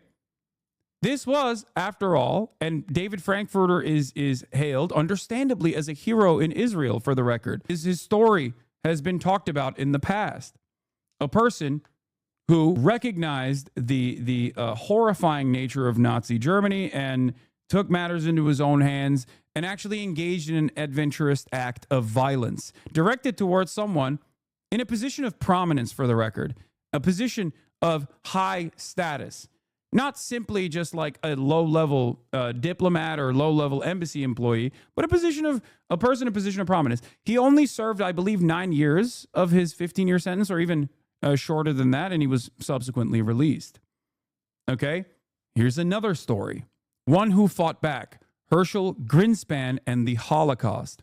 Now, this story is lesser known, even though it was pivotal. Herschel Greenspan, on the morning of November 7th, 1938, a 17-year-old entered the German embassy in Paris. Hidden within the three-piece suit was a gun he had purchased earlier that day. In his pocket was a postcard on which he had written an abbreviated Hebrew phrase invoking God's help and a message in German for his family. "My dear parents, I could not do anything else. May God forgive me. My heart bleeds when I hear of the tragedy that befell you and 12,000 other Jews. I need to protest so that the entire world hears this, and this I will do. Forgive me." At the embassy, Greenspan asked to see an official, saying he had a document to submit that was too important to be left with a clerk. He was ushered into an office of a junior-level diplomat, 29-year-old Ernst von Roth, who asked to inspect it. Drawing his gun, Greenspan told him, "You are a filthy kraut, and in the name of 12,000 persecuted Jews, here is the document." He fired 5 shots at von Roth, who died 2 days later. Now, what's important is this was used by the Nazis as the incident that invoked the Kristallnacht. A lot of the important aspects of Jewish resistance against Nazi Germany are oftentimes not talked about, weirdly enough. Okay? The point I'm making is not to defend the actions that took place 2 nights prior. It's not that at all, because as I've said, adventurism and decentralized violence such as that, vigilante justice, is no real justice at all. It is, in many ways, an act of final resistance that people who feel desperate will engage in. The reason why it's important to recognize this, the reason why it's important to understand this, is because you need to reframe this within the confines of the actual harm that's taking place. This is part of the reason why I advocate for real solutions. I advocate for legal solutions. This is the reason why I advocate for real justice, to put an end to the genocide in Gaza through the legal means that are available. What I fear is that when people recognize that there are no legal avenues available, they turn around and choose to take matters into their own hands. Okay? This is something that Felix was talking about as well. Felix Biederman was talking about with Jeremy Scale, where he said the social contract that everyone is supposed to abide by recognizes that there is supposed to be a legal means of restitution, a way to take it up to the court structure and have the existing organs of justice, that are supposed to bring about some kind of real restitution, some kind of real solution to a problem such as unlimited genocide that is unfolding in front of our eyes. This is what happens when the social contract is ripped apart, or when people recognize their powerlessness. This also plays along with what Taylor Lorenz was talking about yesterday in the video that we watched about the "someone has to do it" meme that has become incredibly popular at this point against the Trump administration and against Elon Musk. This is once again not a defense of vigilante justice at all. but a simple contextualization of how vigilante justice occurs, or vigilante violence occurs, if you want to call it that. If your goal is to bring about peace, as is my goal, you have to understand how violent incidents such as this one occur and correctly identify the reasons and recognize whether or not there is a grievance there that broadly would be seen as an important grievance to address. The comparison here is when here, I'll give you an example of of a person who thinks they're engaging in vigilante justice or vigilante revenge, okay, that does not have a righteous cause. This is identical to what I talked about with Luigi Mangione as well, yes. However, there are significant differences between this act and Luigi Mangione. I've described it yesterday, but I will relitigate that in a second. Now, when you have white supremacist, white nationalist shooters or anti-Semitic shooters like the Tree of Life synagogue shooter, the media parses through their manifestos and reveals what their motives are in this process. The reason why they do this is to see what the grievance is. Not all grievances are correct. Some of them are completely fucking imagined. The Tree of Life synagogue shooter was hopped up on great replacement Nazi theories, the false notion, the anti-Semitic conspiracy that Jews are importing third world populations into the United States of America and into the Western world in an effort to deliberately undermine Western superiority. Okay? This argument is ridiculous. It's a lie. So when this lie is brought into the mainstream, it is correctly assessed, correctly parsed through, and discussed openly. But in this circumstance, the initial act of political violence, as Bernie Sanders is correctly called, an act of political violence, which has no place in American society. When Bernie Sanders says that, he's right. Okay? This act of political violence was not born out of anti-Semitism. And I think considering this as an anti-Semitic incident or trying to massage the shooter's motives into fitting in the confines of anti-Semitism is once again creating this dangerous conflation between Israel and Judaism. Latest on the shooting of 2 Israeli embassy staffers, a young couple gunned down in Washington. The suspect has now been charged with first-degree murder. Our Chief Justice correspondent Pierre Thomas is tracking the latest on the investigation. Pierre, good morning. Well, good morning. As we learn more about the suspect, a stunned city continues to grieve the lives of that beautiful couple who were executed in what appears to be a cold-blooded political assassination. Today, Elias Rodriguez is being described by authorities as a terrorist fueled by hate and anti-Semitism, charged with firearms violations and murdering foreign officials. Anti-Semitism will not be tolerated, especially in the nation's capital. Now, we're going to continue to investigate this as a hate crime and a crime of terrorism. And we're learning disturbing new details that the suspect had flown into the Washington area on Monday and checked a 9mm handgun in with his luggage. The FBI says he bought a ticket to the event being held at the D.C. Capitol Jewish Museum, his alleged target location. It's there authorities say that he murdered in cold blood 30-year-old Yoran Lashinsky and his girlfriend, 26-year-old Sarah Milgram, targeting them as they left a celebration of Jewish heritage. He allegedly shot the 2 members. Like, even that, this part of it is incorrect. There's plenty of parts of this coverage that is just incorrect, simply. Okay? Like, the event is very clearly defined as a diplomats gathering, okay, thrown by the American Jewish Committee. Now, the reason why I stress this is because it's called the AJC Access Young Diplomats Reception.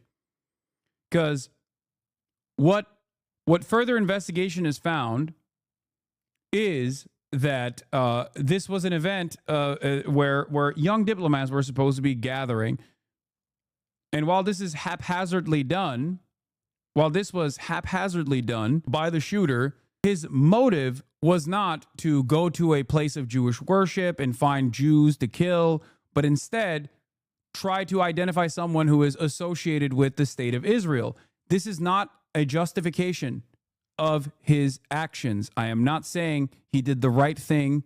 I'm not saying that I identify with his motives. But it's important to understand his motive. It's important to describe and analyze his motive. Do you understand? And I think that there is a cynical reason as to why this is being presented as an anti-Semitic violent act. Because an anti-Semitic violent act and a hate crime is understood by the broader population. Okay? But the fears, I think, that people in positions of power, the fears that they have, understandable fears that they have, is that if they were to present this as a suspect motivated by taking matters into his own hands because of the sheer inability of the democratic organs of justice taking place to stop the bloodshed that every American has seen, they fear that there would be more copycats. They fear that there would be more. They fear that it would be harder to argue against because of the systematic problems that I've already described to you about America's attitude towards violence. We are in a dangerous place right now in terms of American attitudes towards violence, American proclivity towards violence. We no longer have an intolerance to violence in the United States of America. We are no longer as intolerant as we once might have been to instances of domestic terror even. This is a terrifying prospect. This is a terrifying prospect if you care. Wait, what the fuck? Oh, Ken Clippus 9, FBI visits me over the manifesto. I guess the FBI came and visited him. We've never had an intolerance to violence. It's just now come home to us as well. Exactly. Members of the Israeli embassy in the back and continued to fire at them after they fell to the ground. At least 21 shell casings discovered at the scene. And today, the city mourning a love story cut short. Dushinsky was planning to propose to Milgram next week. Friends and family describing the couple as lovely people who yearn for peace. Americans were intolerant to violence. That doesn't sound right. I think there was a larger percentage of Americans that were intolerant of violence in terms of like political violence. Do you understand? And now that number has diminished. Americans have always loved violence. But as far as like political violence goes, Americans like order. Political violence is disorder. And we are dangerously becoming numb to political violence in general. And this is part of the reason why, I think the media plays a role in saying like, no, this is an anti-Semitic hate crime. Sarah was so empathetic and talking about how the people in Israel are suffering, the Palestinians in Israel are suffering. She was an incredible person. She will be really missed. Yaron was the kind of guy that would have conversations with anybody about anything. I will forever think of him as a diplomat on par and a peacemaker at heart. On Thursday, the FBI was at the suspect's Chicago home, continuing its international investigation, looking for any signs of co-conspirators. With the city still reeling, the police chief says she has increased security at schools and Jewish community centers. You're also seeing that kind of security across the nation as a result of this truly heartbreaking and cruel story. Michael? That it is, Pierre. Heartbreaking and cruel, as you said. Thank you for that. Police. Pierre should share Yoron's tweets. Yeah, that's not going to happen, obviously. And it doesn't matter because the only reason why I've shown the background of Yoron and described certain things about him is not because like the shooter knew all of that information. I make that very clear in my coverage yesterday. The shooter didn't know any of that. The shooter just assumed that these people would be in some way, shape, or form connected to the Israeli embassy. Okay? He didn't make that calculation. As far as we know, we don't know. We don't know. We'll find out. There will be an investigation. He's not dead. Okay? But the reason why I bring that up is not to offer post hoc justifications in the way that like other people do when like police shootings happen or whatever. The reason why I bring that up is because the media also, once again, recognizing how unpopular Israel is in the broader American population, have to present these guys as peaceful doves that actually were working on a solution for Palestinians. And now the FBI is going after Ken Klippenstein. For the second time in a year, the FBI came to my home yesterday after I published a so-called manifesto of the man charged with killing 2 Israeli embassy staffers in Washington. The visit didn't surprise me, but its tone did. It was aggressive and threatening. "You're not in trouble," the 2 special agents kept saying, good cop style, to get me to answer the questions they would later ask. Where had I gotten the manifesto? Had I had pre-knowledge of the attack? Did I receive instructions about how to disseminate the statement? Not a single mainstream media outlet has published the text because, as they claim, the FBI hasn't confirmed its authenticity. But the real reason is simple. The media just doesn't want to publish it, and the FBI doesn't want the media to think it can. "You're not in trouble," they said a few more times. "I know," I replied, wondering what else I could say to them to get them to go away. Shutting the door in their faces did not seem wise. Maybe I could demonstrate that I know enough about the FBI that their elicitation techniques wouldn't work, I thought. "You guys are from the satellite office in Middleton?" I asked them, alluding to one of their many but little-known resident agencies distinct from their field offices, Wisconsin's being in Milwaukee. "Have you been there?" the man asked, looking surprised. "No. That's where the last visit came from," I explained, smiling. "The Bureau paid me a visit last year about my publication of the J.D. Vance dossier." This, too, seemed to throw them off. "They were sent by Washington," they said, perhaps trying to distance themselves from the intrusion. Then came the big ask. "We want to know about the timeline, how you knew about the manifesto before anyone else, and if you were in touch with the shooter beforehand." I once again referred them to my attorney, and finally they left. But that wasn't the last I'd hear of them. They left my lawyer, Beth Burden, a career public defender who goes toe-to-toe with cops every day for her job, support her excellent work here, a voicemail, which I've enclosed below. Hi, Beth. My name is Ellen Thurmer. I'm a special agent with the FBI Milwaukee Division out of the Madison RA. I'm calling in regards to your client, Ken Klippenstein.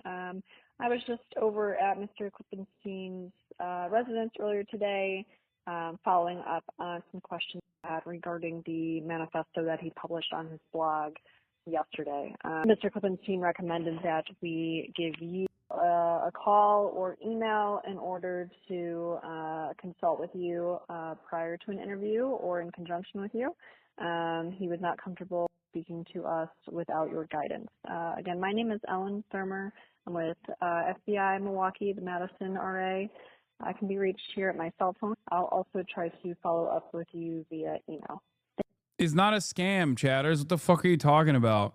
As Beth explained to me, Special Agent Ellen P. Thurmer, one of the 2 that visited me, told her that they wanted to know why I'd published a manifesto, among other questions. Beth called them back, and after some back and forth, the Special Agent offered to send the questions in an email, trying to convince me to submit to an interview as a part of their investigation. The purpose of this interview is to glean as much information regarding the manifesto, how it came into Mr. Klippenstein's possession as possible. The email said, "We would appreciate it if this list of questions was kept between you and your client," the email read. These are those 11 questions from the email I've reproduced below. When did he first encounter the manifesto? How did he first encounter the manifesto? Did he receive any instruction from the source of the manifesto about how to disseminate it? Does the system or platform from which he received the manifesto capture metadata concerning the transfer of the manifesto? Did he make any edits or changes to the manifesto? Was this his first and only interaction with whomever submitted the manifesto? You want to know something interesting? There was another person who was very quick, just like Ken Klippenstein, who also published or reposted the manifesto. His name is Eric Toller. He is a part of the Visual Investigations Unit at the fucking New York Times. Because Eric Toller, much like Ken Klippenstein, is a real fucking journalist. The dude published his manifesto on his fucking, Twitter account. What are we talking about? Has anyone else submitted any other documentation regarding this incident? Did his receipt of the manifesto predate the attack? Where else, if anywhere, did he disseminate the manifesto? Does he have any knowledge of where else the manifesto was published or saved? Why does he think he was the one who received the manifesto? That last one is fucking... the implication is that last one is a gotcha, for the record. Because that last one is a hidden premise that he is the one who actually received the manifesto from the shooter. Other than the questions implying the FBI is entertaining an outlandish theory that I conspire with the shooter, the others seem pretty straightforward and routine. But there's a Trump administration dimension to all of this. The administration has many times publicly warned about shadowy, unseen forces that it believes are bankrolling everything from Tesla vandalism to the college protests. That tone from the top, labeling seemingly everything terrorism, tells personnel that the gloves are off and more aggressive work in the field is now permissible. Get ready to hear that I'm impeding the investigation, giving people a roadmap to the sources and methods that are used to catch terrorists, or whatever reason the National Security State Soundboard offers up for why the public isn't allowed to know things. Let's see if this gets me another visit. That was Ken Klippenstein. Subscribe to his Substack to continue supporting good journalism. What is happening? Are you guys duking it out? What manifesto are they referring to? It's the one that the shooter released that was available, I believe, on his Twitter account and his Blue Sky account. Ken Klippenstein released the manifesto on his Substack yesterday. I covered it yesterday when he released the manifesto to understand the motives of the suspect.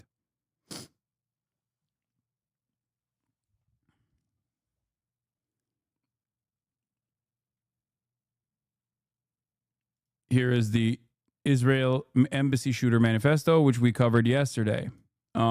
So he did not paywall it, no. Especially at a time when the motives of these actions are very important, and the media is offering a separate presentation of the events that unfolded. I'm not shying away from discussing the true motives of this suspect, even if those true motives of the suspect, unironically, are damaging to what I seek to do.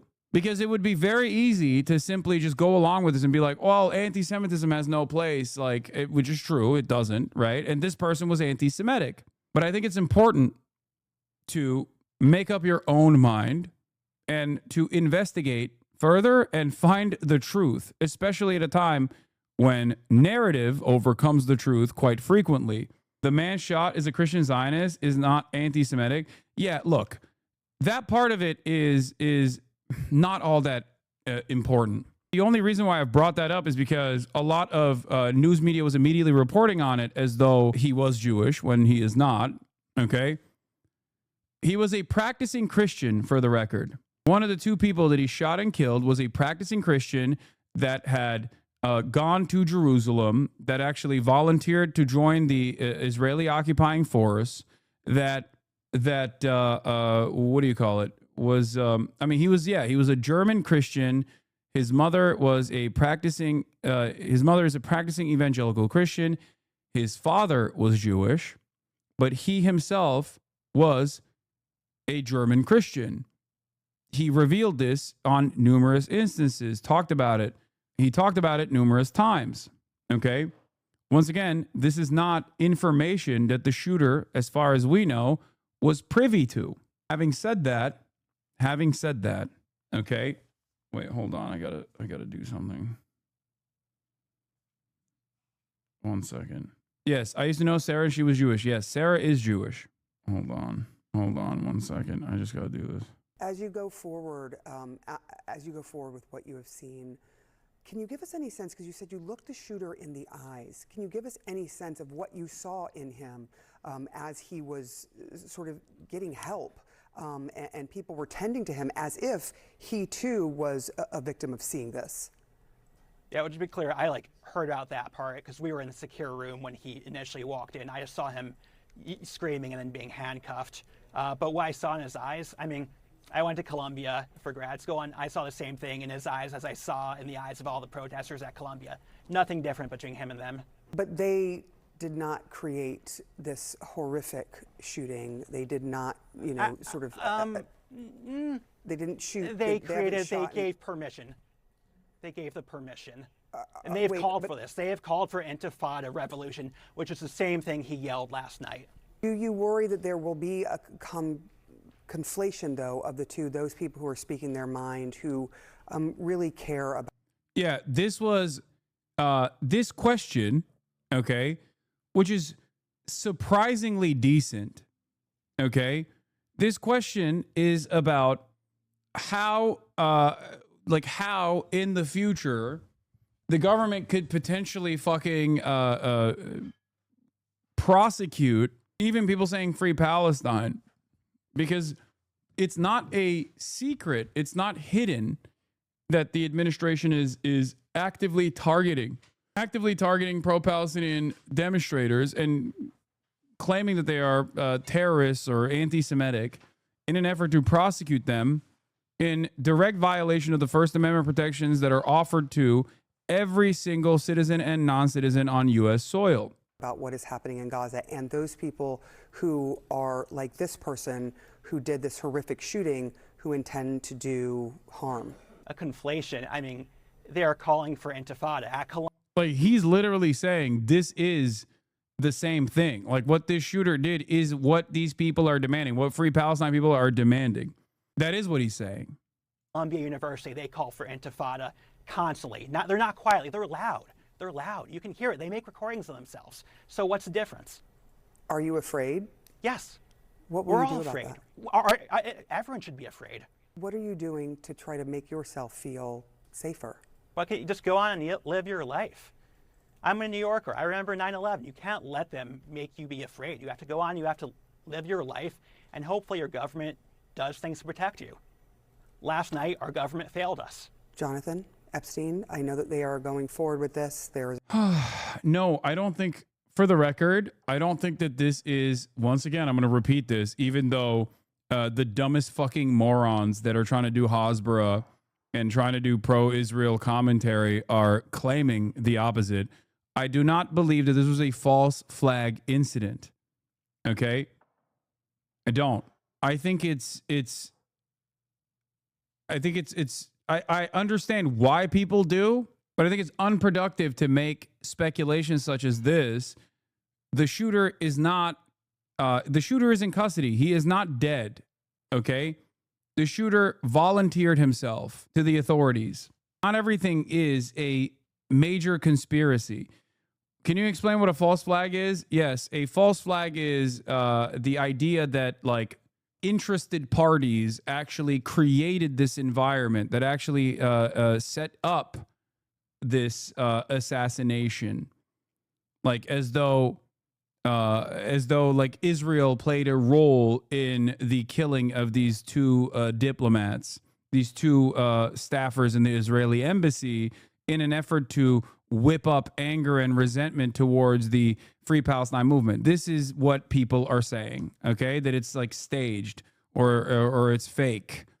I don't think it is staged or fake. Many false flags, the perp is groomed to carrying out the attack, though. I don't think this perpetrator, I mean, there will be further investigation in this. If something smells strange, then maybe I'll change my analysis. But judging by all the readily available information, I do not believe that this was a incident where the perpetrator was like manipulated or anything like that. False flag is a deceptive activity carried out during peacetime by individuals or non-governmental organizations. I think Sean the Black said it well yesterday. America and Israel don't need pretense for escalation against Palestine anymore. This isn't Iraq. America and Israel are so belligerent they've dropped the need for false flags. I don't even disagree. Yeah, I think that's a good take. Yeah, a famous false flag incident was a proposed false flag operation called Operation Northwoods, where they were looking for just cause to invade Cuba. And what the CIA designed, okay, was within the Department of Defense of the United States government in 1962. The proposal called for CIA operatives to both stage and commit acts of terrorism against American military and civilian targets and blame them on the Cuban government. That is a famous example of a proposed false flag incident that never took place. Another false flag incident is the Gulf of Tonkin incident. This was used as an opportunity to offer just cause to the United States of America in invading and occupying Vietnam. The Gulf of Tonkin incident was an international confrontation that led to the United States engaging more directly in the Vietnam War. It consisted of a confrontation when the United Forces were carrying out covert amphibious operations close to North Vietnamese territorial waters, which triggered a response from the North Vietnamese forces. The United States government falsely claimed that a second incident occurred on the 4th of August between the North Vietnamese and United States ships in the waters of the Gulf of Tonkin. Originally, a U.S. military claim blamed North Vietnam for the confrontation and the ostensible, but in fact imaginary incident on August 4th. Later investigation revealed that the second attack never happened. The National Security Agency, an agency of the U.S. Department of Defense, had deliberately skewed intelligence to create the impression that an attack had been carried out, claiming that the North Vietnamese forces had actually opened fire. This is what people think happened. This is what people think took place during the shooting incident yesterday or 2 days ago.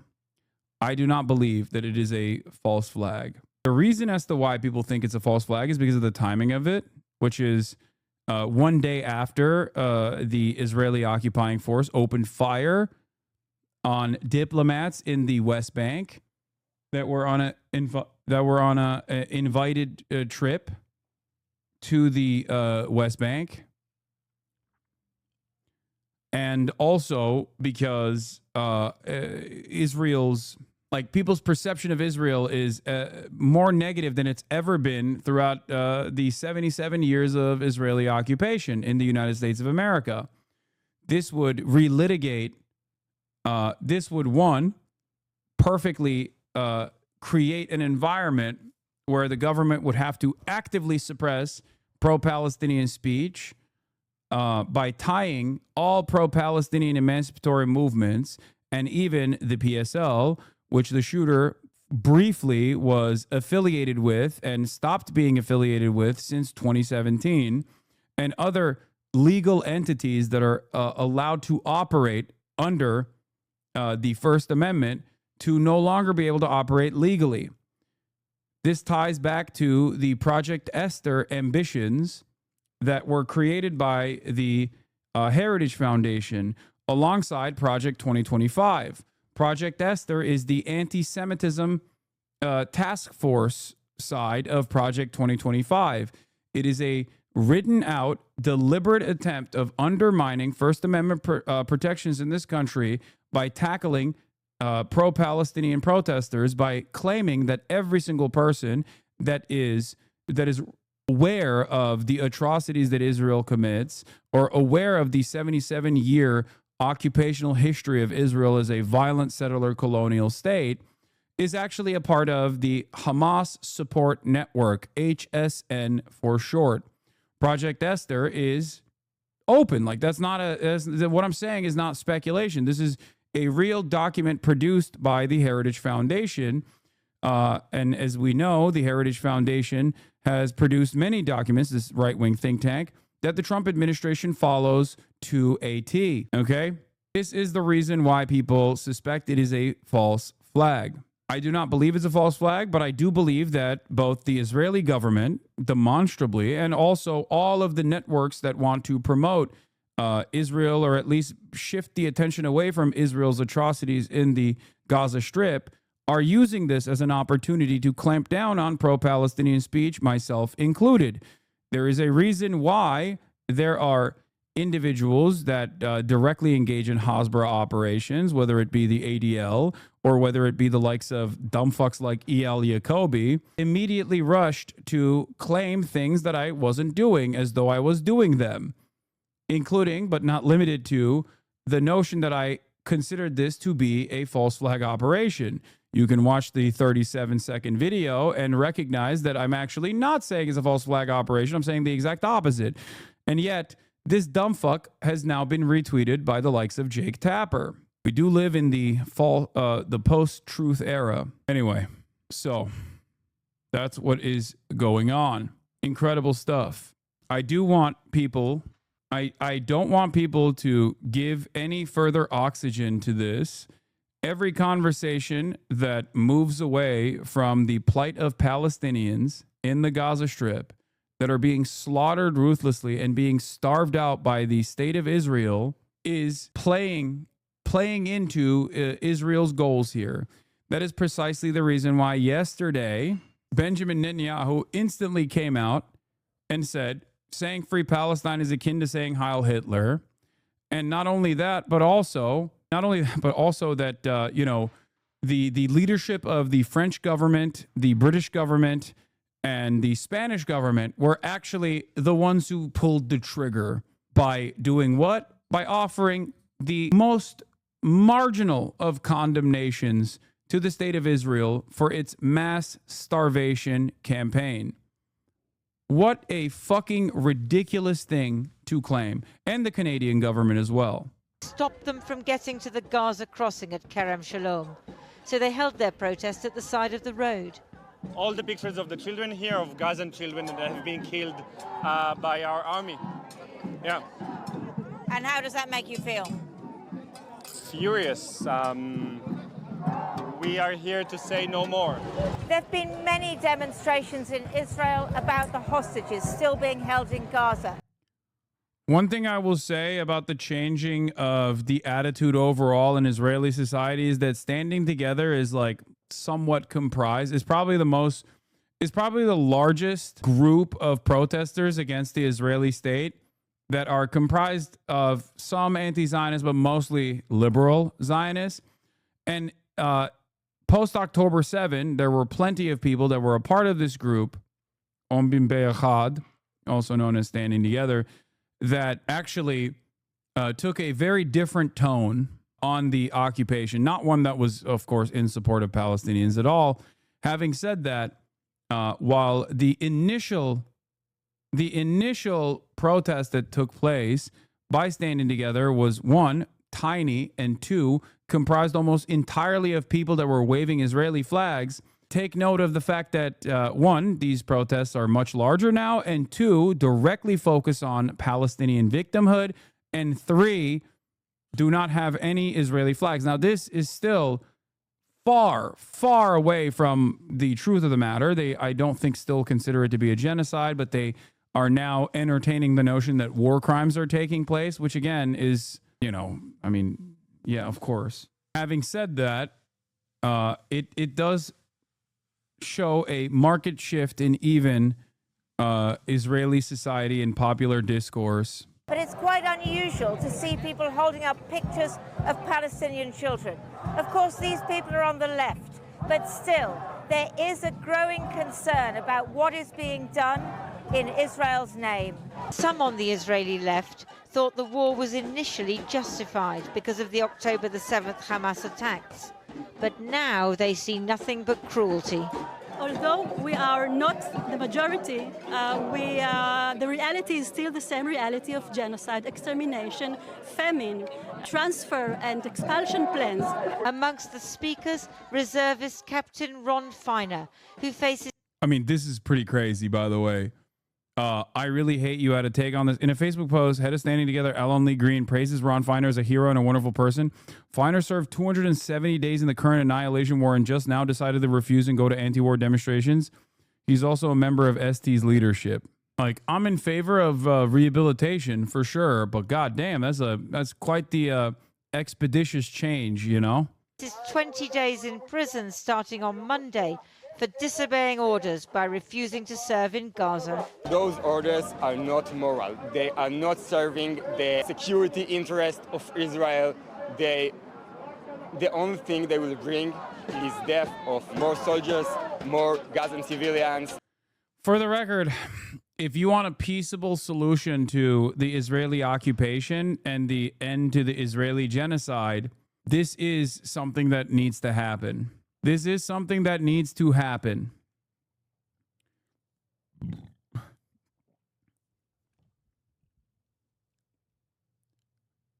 This is how it happened in apartheid South Africa as well. People that recognized that apartheid South Africa had become a pariah state due to the endless amounts of legal pressure, the endless amount of civil disobedience and protests that took place against apartheid South Africa in the Western world, and the condemnations that came from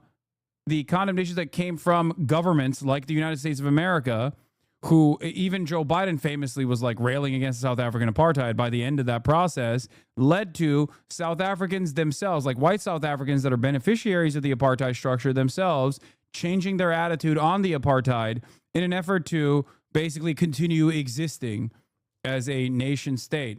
That pressure internally certainly played a major role in the government also finally coming to that conclusion. So the more people jump ship, even if it's too little too late, the better. There are obviously better methods that I think Israelis could use in their own inside of their own government, considering that almost every single person here is trained by the Israeli military at a certain point. Just saying, you know. But having said that, these things take time. Change takes time, you know?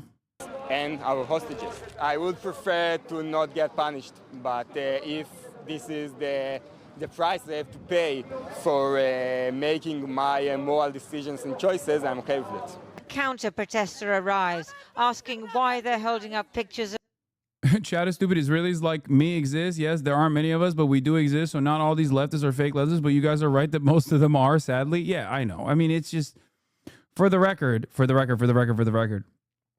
Like, I have obviously promoted much more radical groups within Israel in the past and interviewed refuseniks in the past, as you know, like Mezarvot, which is a great organization. It is an actual anti-Zionist organization.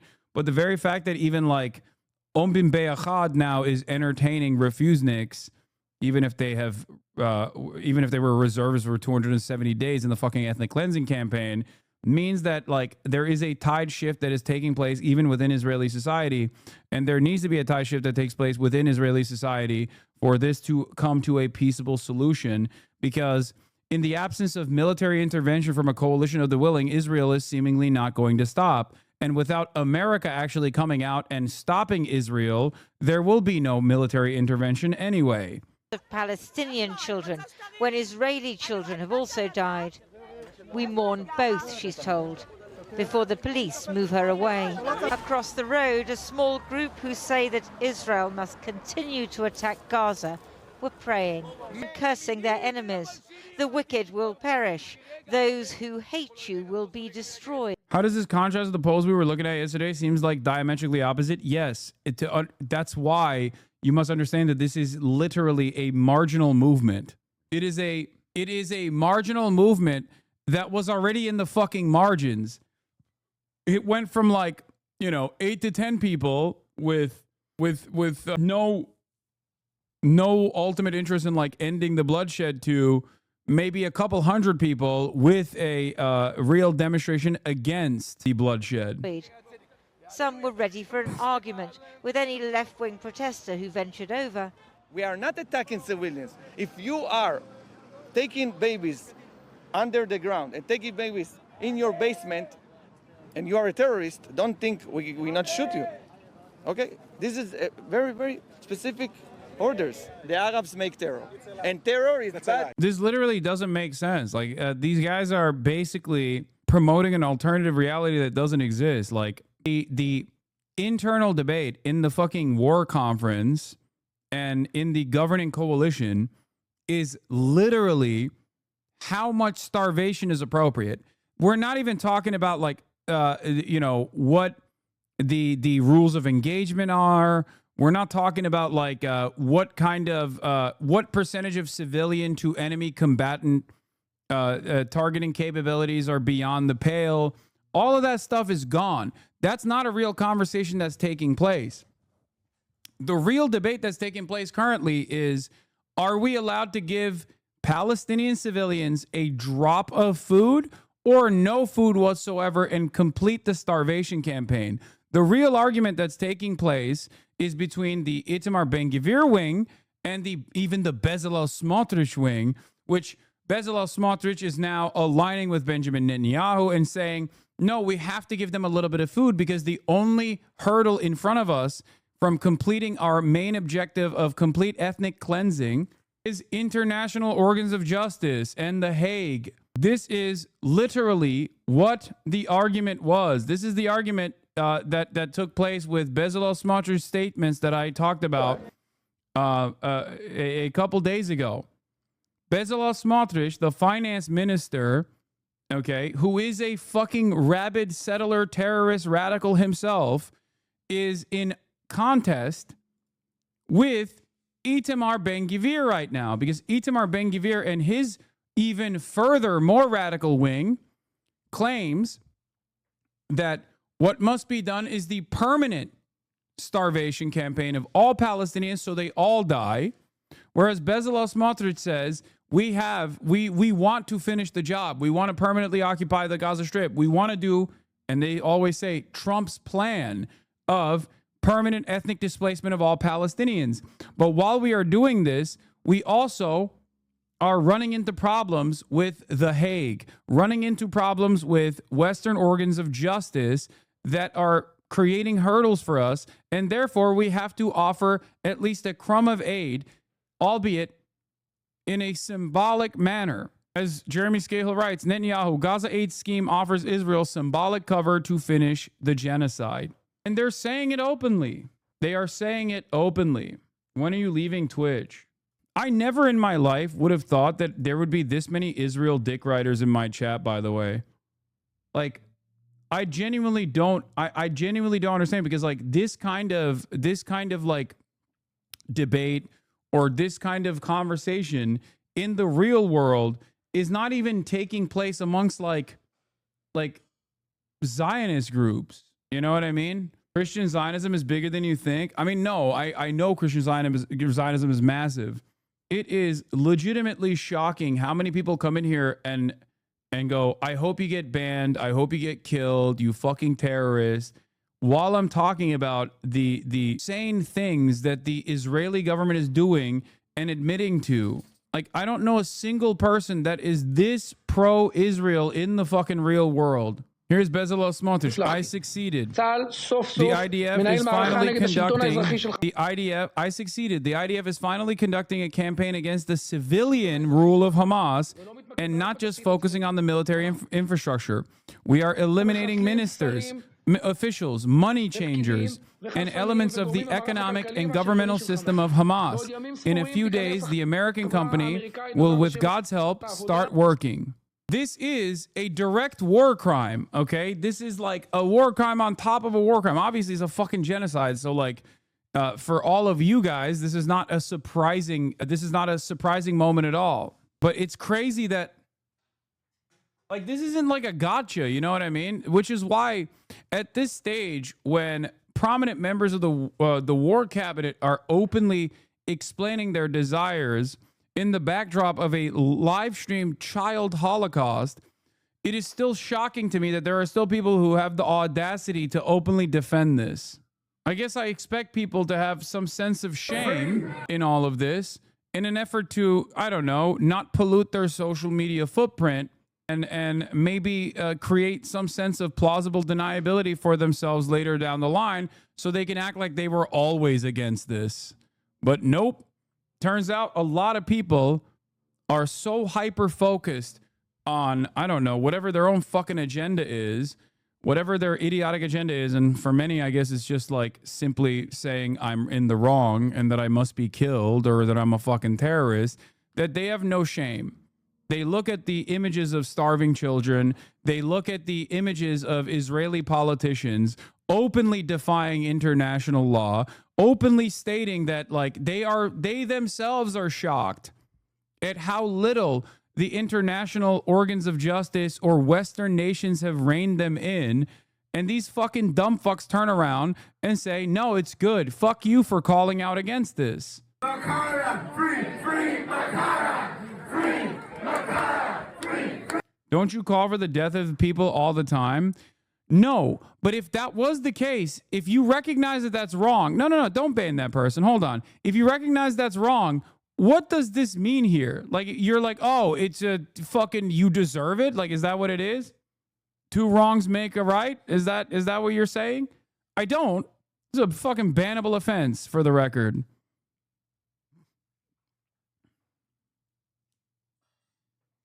Free Makara! Free Makara! Free, free Makara! I'm not going anywhere! Someone okay! No next coming from the same! Palestine!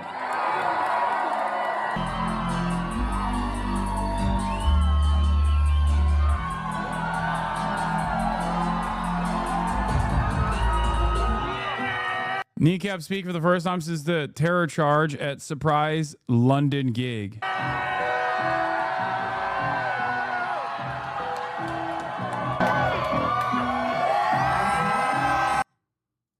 Look at the size of that crowd.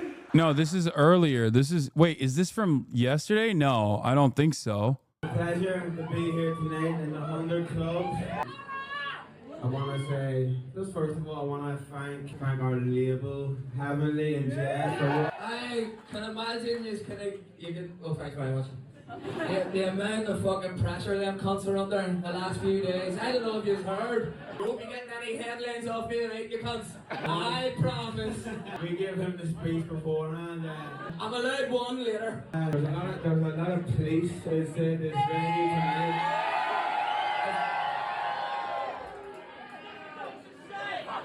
They're making a lot of money for doing fuck all. All of you PC bums out there, they should all be thanking me for overtime. Dad, I'm feeding your kids. Jobs for the boys. Thanks very much. The British establishment bring the people from the north and trying to get them into their English jails for stuff they didn't do, like they done before, and they're trying to do it again. It wasn't even me. I have to be very careful what I say. There's a few people nervous out there. I'd like to thank my lawyer. He's here tonight as well. Kneecap have taken Joe Brawley as their barrister, lawyer. He's pretty famous and successfully defended lots of Irish Republicans over the years. He's also a GAA coach. So they've that going for him. Nice. Okay, pick you. Sometimes the side chick ain't even a side chick. It's the beautiful and proud nation of Ireland. Yeah, God, I love Irish people so much, bro. I wish they were real. So we have a load of people to thank for the fact that I'm not in shackles up here. The Met Police turned up right before the gig, like hours after the tickets went to sale. Police turning up at 100 Club to harass Kneecap and intimidate gig goers, such a grotesque overreach, and just the latest shameful incident in the state's ongoing suppression of pro-Palestinian voices. That's crazy. They fucking sent the bobbies, or wait, what did they say? They call them peelers. Fuck the peelers. The fucking peelers. It's awesome. It's awesome. Go ahead, no, this is my night. Has anybody come here on their own? Put your hand up if you're here on your own. See anybody around them? I do want to remind people that this entire ordeal is extra funny when you consider the fact that the group is called Kneecap after a common practice of the IRA of shooting people in the kneecap for collaborating with the British occupation, okay? And they are a, pro-IRA rap group. One of their members is called DJ Prove. Like, the idea that, like, you could find them actionable for doing pro-terrorism propaganda in British courts is fucking hilarious. It's like, yeah, dude, they're called Kneecap. One of their songs is called Get the Brits Out. Oh my God. I can't believe it. It's shocking.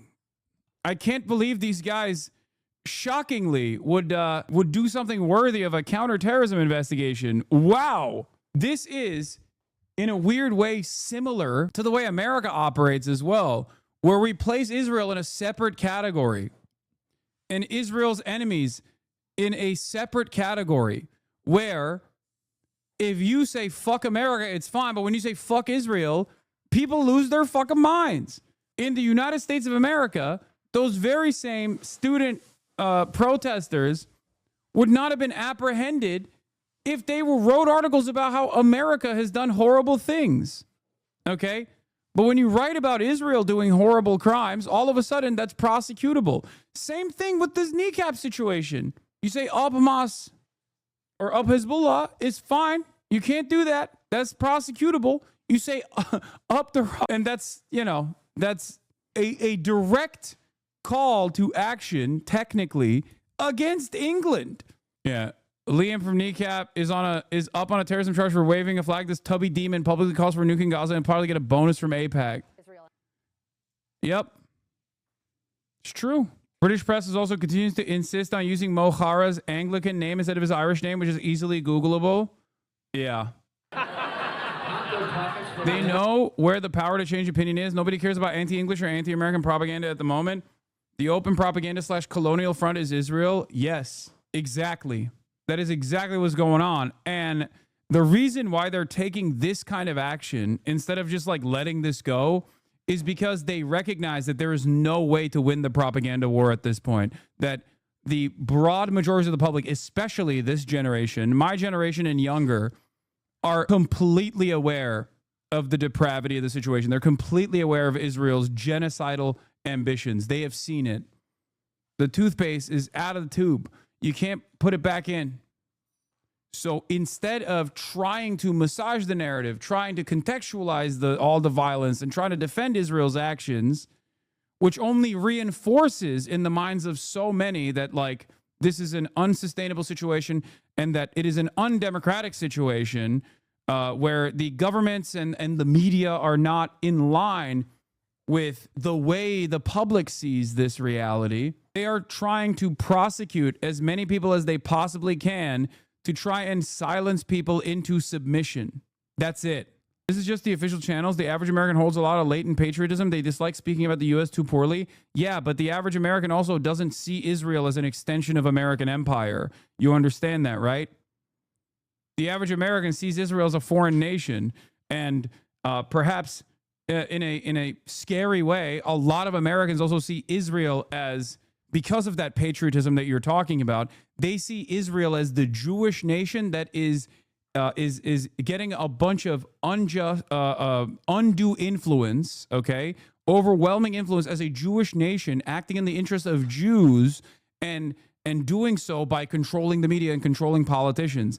That's what the average American believes, because this also, in a weird way, or I guess in a deliberate way, removes the responsibility from the beautiful, glorious nation of America. America in and of itself could never actually engage in such unjustifiable actions. They must be being blackmailed by Mossad. Okay? That is part of the reason why so many people would rather believe the Jewish influence conspiracy theories rather than recognize that America is the one who controls Israel and America is refusing to reign in Israel, and that there isn't there is a real influence peddling operation that is very sophisticated and very pervasive, but that is there to make sure that politicians don't get step too out of line, or if they do, there's a real punishment for it, right?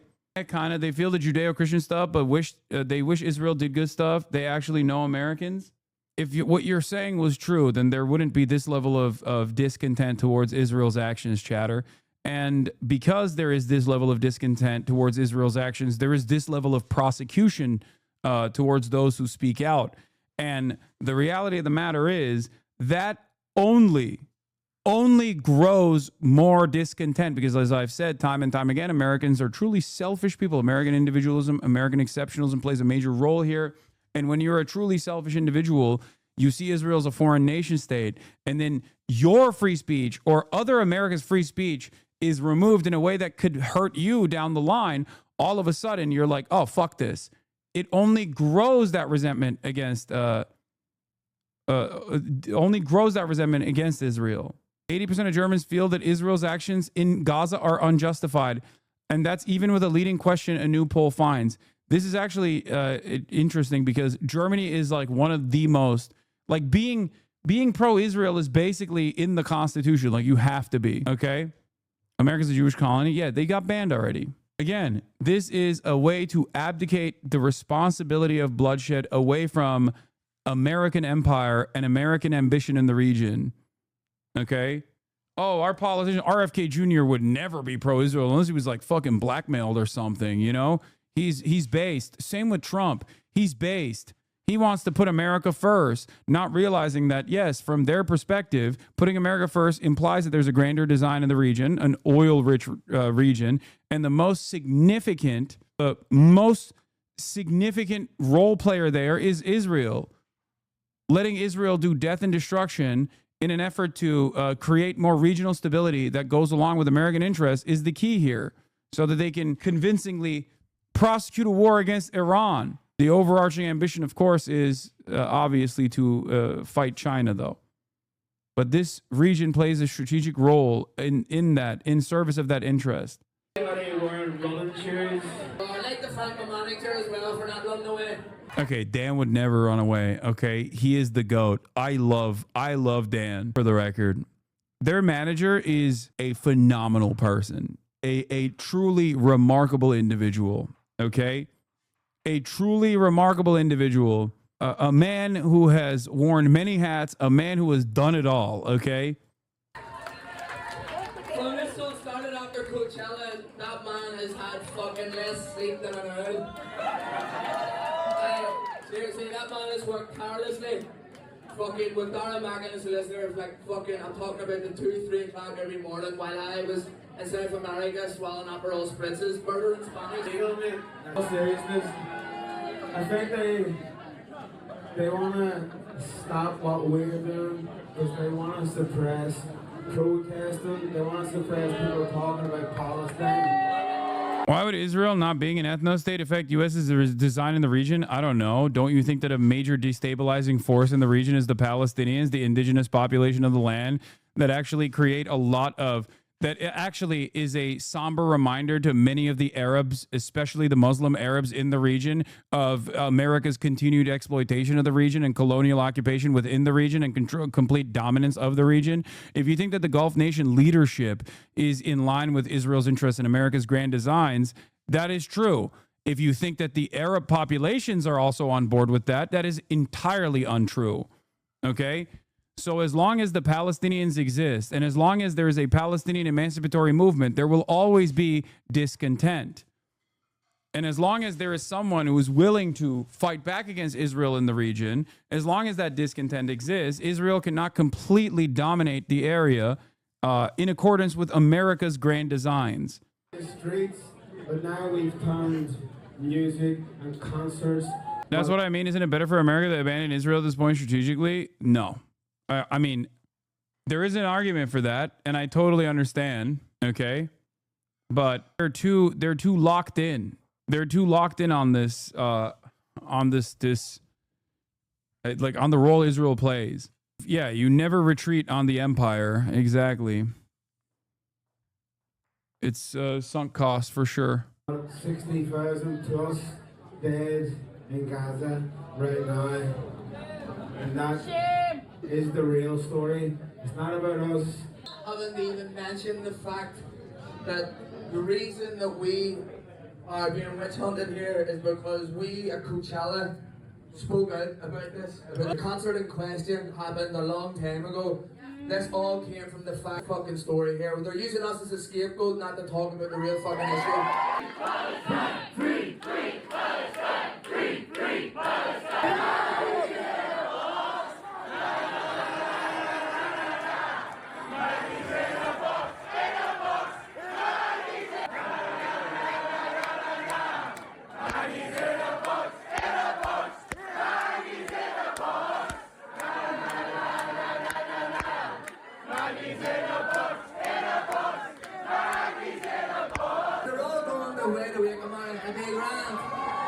We'll make our friend way to be tomorrow anyway. Look at me, I need some sleep.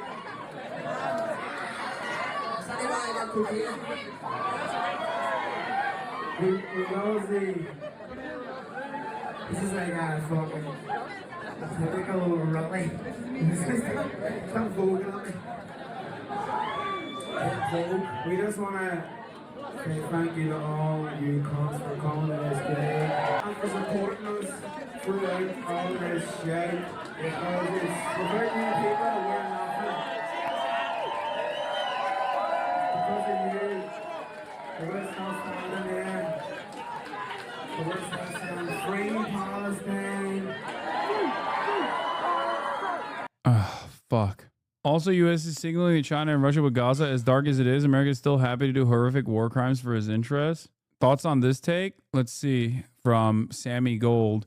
One of the problems of liberalism is that despite Israel disobeying every single aspect of the fundamental principles of liberalism, most liberals defend it because liberalism in the modern day has focused too much on defending self-described liberals than actually defending liberalism. Discourse since October 7th allowed in itself a great moment for liberal intellectuals to finally reject the corrosive influence of Zionism from its ranks in favor of internationalism, but they declined to naively because they thought liberal Zionism would win them any favors. It's more liberal than all the states in the region. It's not more liberal than Lebanon or Jordan even. True. Literally. It's not. The notion that Israel is a liberal democratic state is so funny because, like, even beyond the apartheid, which is, again, something that you can't just, like, easily cast aside, or the genocide that has taken place over the course of the past 19 months, Israel in and of itself has become an increasingly more reactionary society as a direct consequence of refusing to address the inherent contradictions of sitting on top of a fucking apartheid, okay? It is crazy. All it took for so many people to subscribe to this notion was, one, paired up with like an endless sea of Islamophobic propaganda. All these Muslims are barbaric, backwards rapists, yada, yada, yada. And also Israel to just basically slap on a fucking gay rainbow flag, you know? Like we're talking about a society that doesn't fucking allow interfaith marriages, okay? And if you, suspiciously, if you're gay, you just have to go to Cyprus to get married. Who knows why? Who knows why? I don't know. And goddamn libtards fucking run around like it's a safe haven, dude. It's so stupid. Even the pink washing is built on top of a fucking lie. It is literally a religious fundamentalist state. It's a religious ethno state. Why the fuck would it not be backwards? You disagree? Of course I disagree, because in Egypt we did an agreement with the same Muslims. There is peace in Jordan. We have peace. Agreements make security, not military. And when you say they, the children, the women, they are bombing us, I think. Isn't pink washing inherently a lie though? No, because pink washing is like saying America is like pro LGBT. Pink washing would be like showing the gay officers in the Navy. It's not a lie that there is gay officers in the Navy. The Navy's gay as fuck. Okay? But you're basically saying, look at these homosexuals and don't look at what those homosexuals are doing when they're controlling a fucking F-18 fighter jet. That's pink washing. But in Israel, the pink washing beyond it is like, is just like built on top of additional lies is what I mean. It's not as like, it's not even as like, as pro-gay as like the American government is. It's a long war and somebody will give up. Okay? We are not going to give up because this is the land of the Jewish people. I think. The land is of God. The land is of God. I'm going to leave you two to carry on your argument.